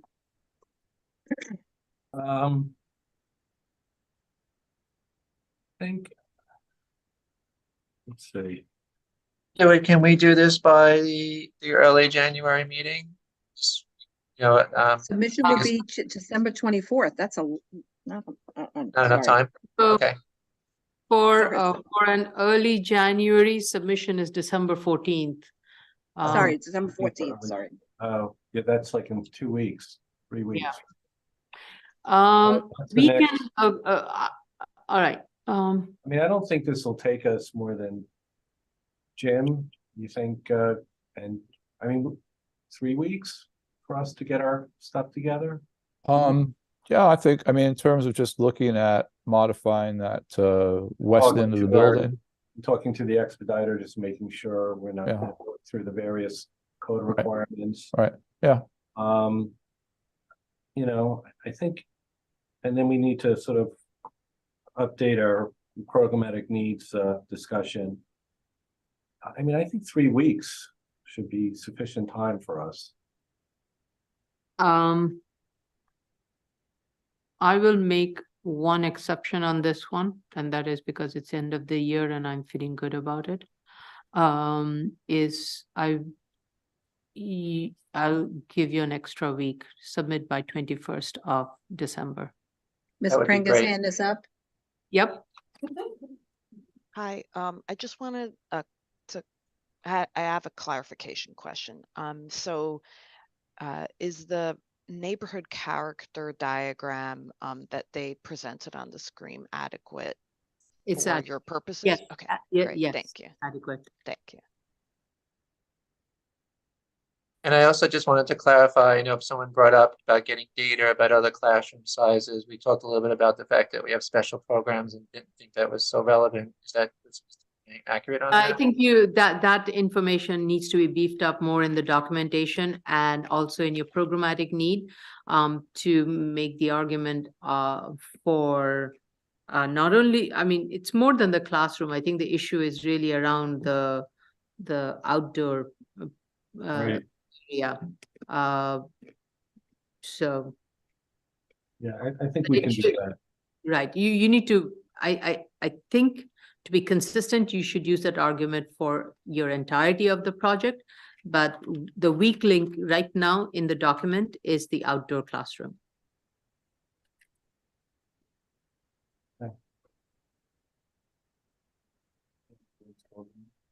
No. Okay. no, Alden, the clock has run out. Yes. All right. No, and nobody heard it, right? Yes, Mr. Beckerman, you also didn't hear it. Yeah, everybody's saying, sorry, Tony. Tragic. Tony, you have to trust us on this one. Tony, I'll tell you why it's happening, because you have to put it towards the bottom of your computer, which is where the microphone is. I think you're putting it up at the camera. Well, no, I have it up at the camera so you can actually see the clock. I know, but that's So they why can I see think it we're when I- not hearing But the the sound. microphone, I know, is down at the bottom. Yeah. But thank you. Yeah. Okay, Thank you, so- everybody, for your time. We really Well, appreciate I the just want conversation. to make, I'm sorry, so submission date by the 21st of December. And so that's in 3 weeks or 4 weeks? 4 weeks. Just over 3 weeks. 3 3 weeks. 3 weeks. And then the hearing date will be January 4th. When's the hearing? You're proposing for the January 8th, 9th hearing? Oh, January 8th. Okay, great. I didn't. Let the chair confirm, but I think that's what she meant by giving you an extra week. Actually, we have a pretty packed, I hate to say this, we have a pretty packed agenda. I didn't even see the January agenda. We have a pretty packed agenda for January. Okay. So let's go back. January 22nd, 23rd is definitely a possibility. And that gives you more time. You have January 4th. Okay, so January 22nd or. Yeah, let's do 23rd. January, yeah. And then we'd have until, what's January 8th submission date? Okay. January 4th submission. Or 4th. Okay, got it. Yeah. Thank you so much. Sorry, I should have looked at the calendar. Yeah. It's okay. Thank you. No, we appreciate the effort. Yep. Thank you so much. Thank you. And also you need to just verify with fire department if they need any access, because that will affect your placement of the fences. Yep. Okay. Okay. Right, Jim, you got that. Very good. Thank you very much. Okay. Thank you. Have a Bye. good Have day. a good day. Thank you for joining in on our hearing. Thank you. Okay. Second call case. 2018-167 BZ 1133 East 22nd Street, Brooklyn. Alexia, raise your right hand. Do you affirm to tell the truth, the whole truth, and nothing but the truth in your testimony before this board, or to respond honestly to board member questions? I do. Thank you for providing all the information that we were looking for. They've been received. And I am quite satisfied with it. I Do you just have one oh, question. Okay. go ahead. Actually, when we asked for the timeline, you just said the timeline to completion is 2027. Right, so the owners haven't started any kind of work, and so based on them just trying to figure it out, I understand that the term is 4 years that we're requesting, and so I'm just making an assumption. Okay, all right. Yeah, that it's Till 2027. probably the end of 2027 is. Exactly. You're basically using all of your 4 years. Okay. That's right. Okay. Okay, is everybody okay with the submission? Let's go to the public.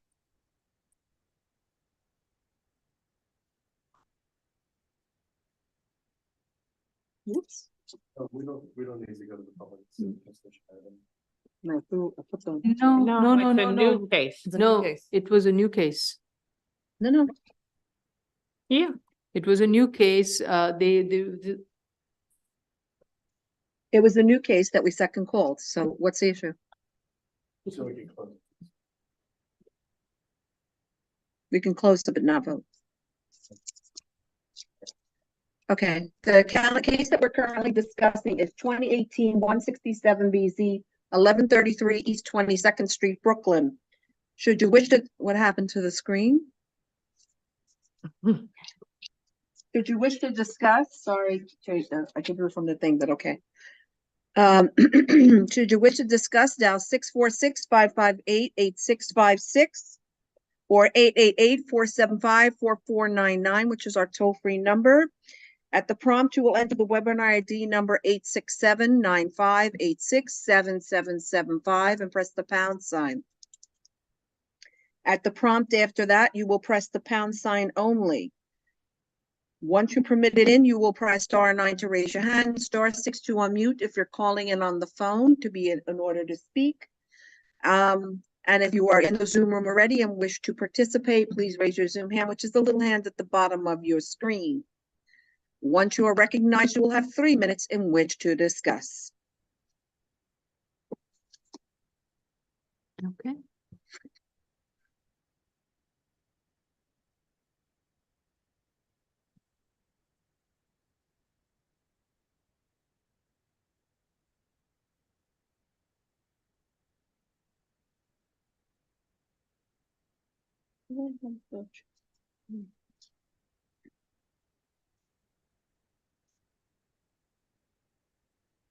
Oh, there it is.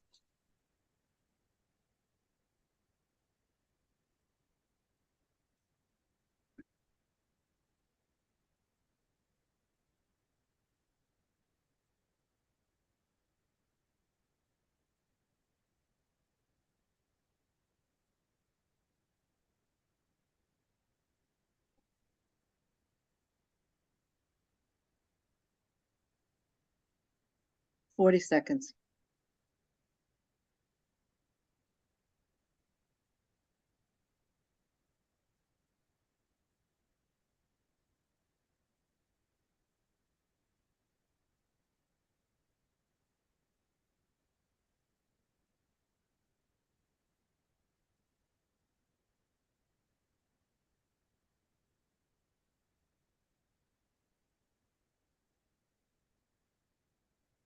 We're getting ready for the New Year's countdown. I'm going to put it to the bottom of the screen also, but it's okay. Surprising you can't hear from the bottom of the screen. Yep. All right. I would like to make a motion to close. Chair Shonda, Aye. Vice Chair Shabeta, Aye. Commissioner Otley Brown, Aye. Commissioner Sheta, Absolutely. absent, and Commissioner Yoon. Aye. Thank you. All right. So is this a December? We'll do this for December decision. Okay. Thank you very much. Have a great day. Okay. Have a good day. And thank you Okay, for your participation. There were no speakers or anything, so anyway, before that. This concludes the public hearing for, I was going to say November 28th, 2023. Thank you. Thank you all.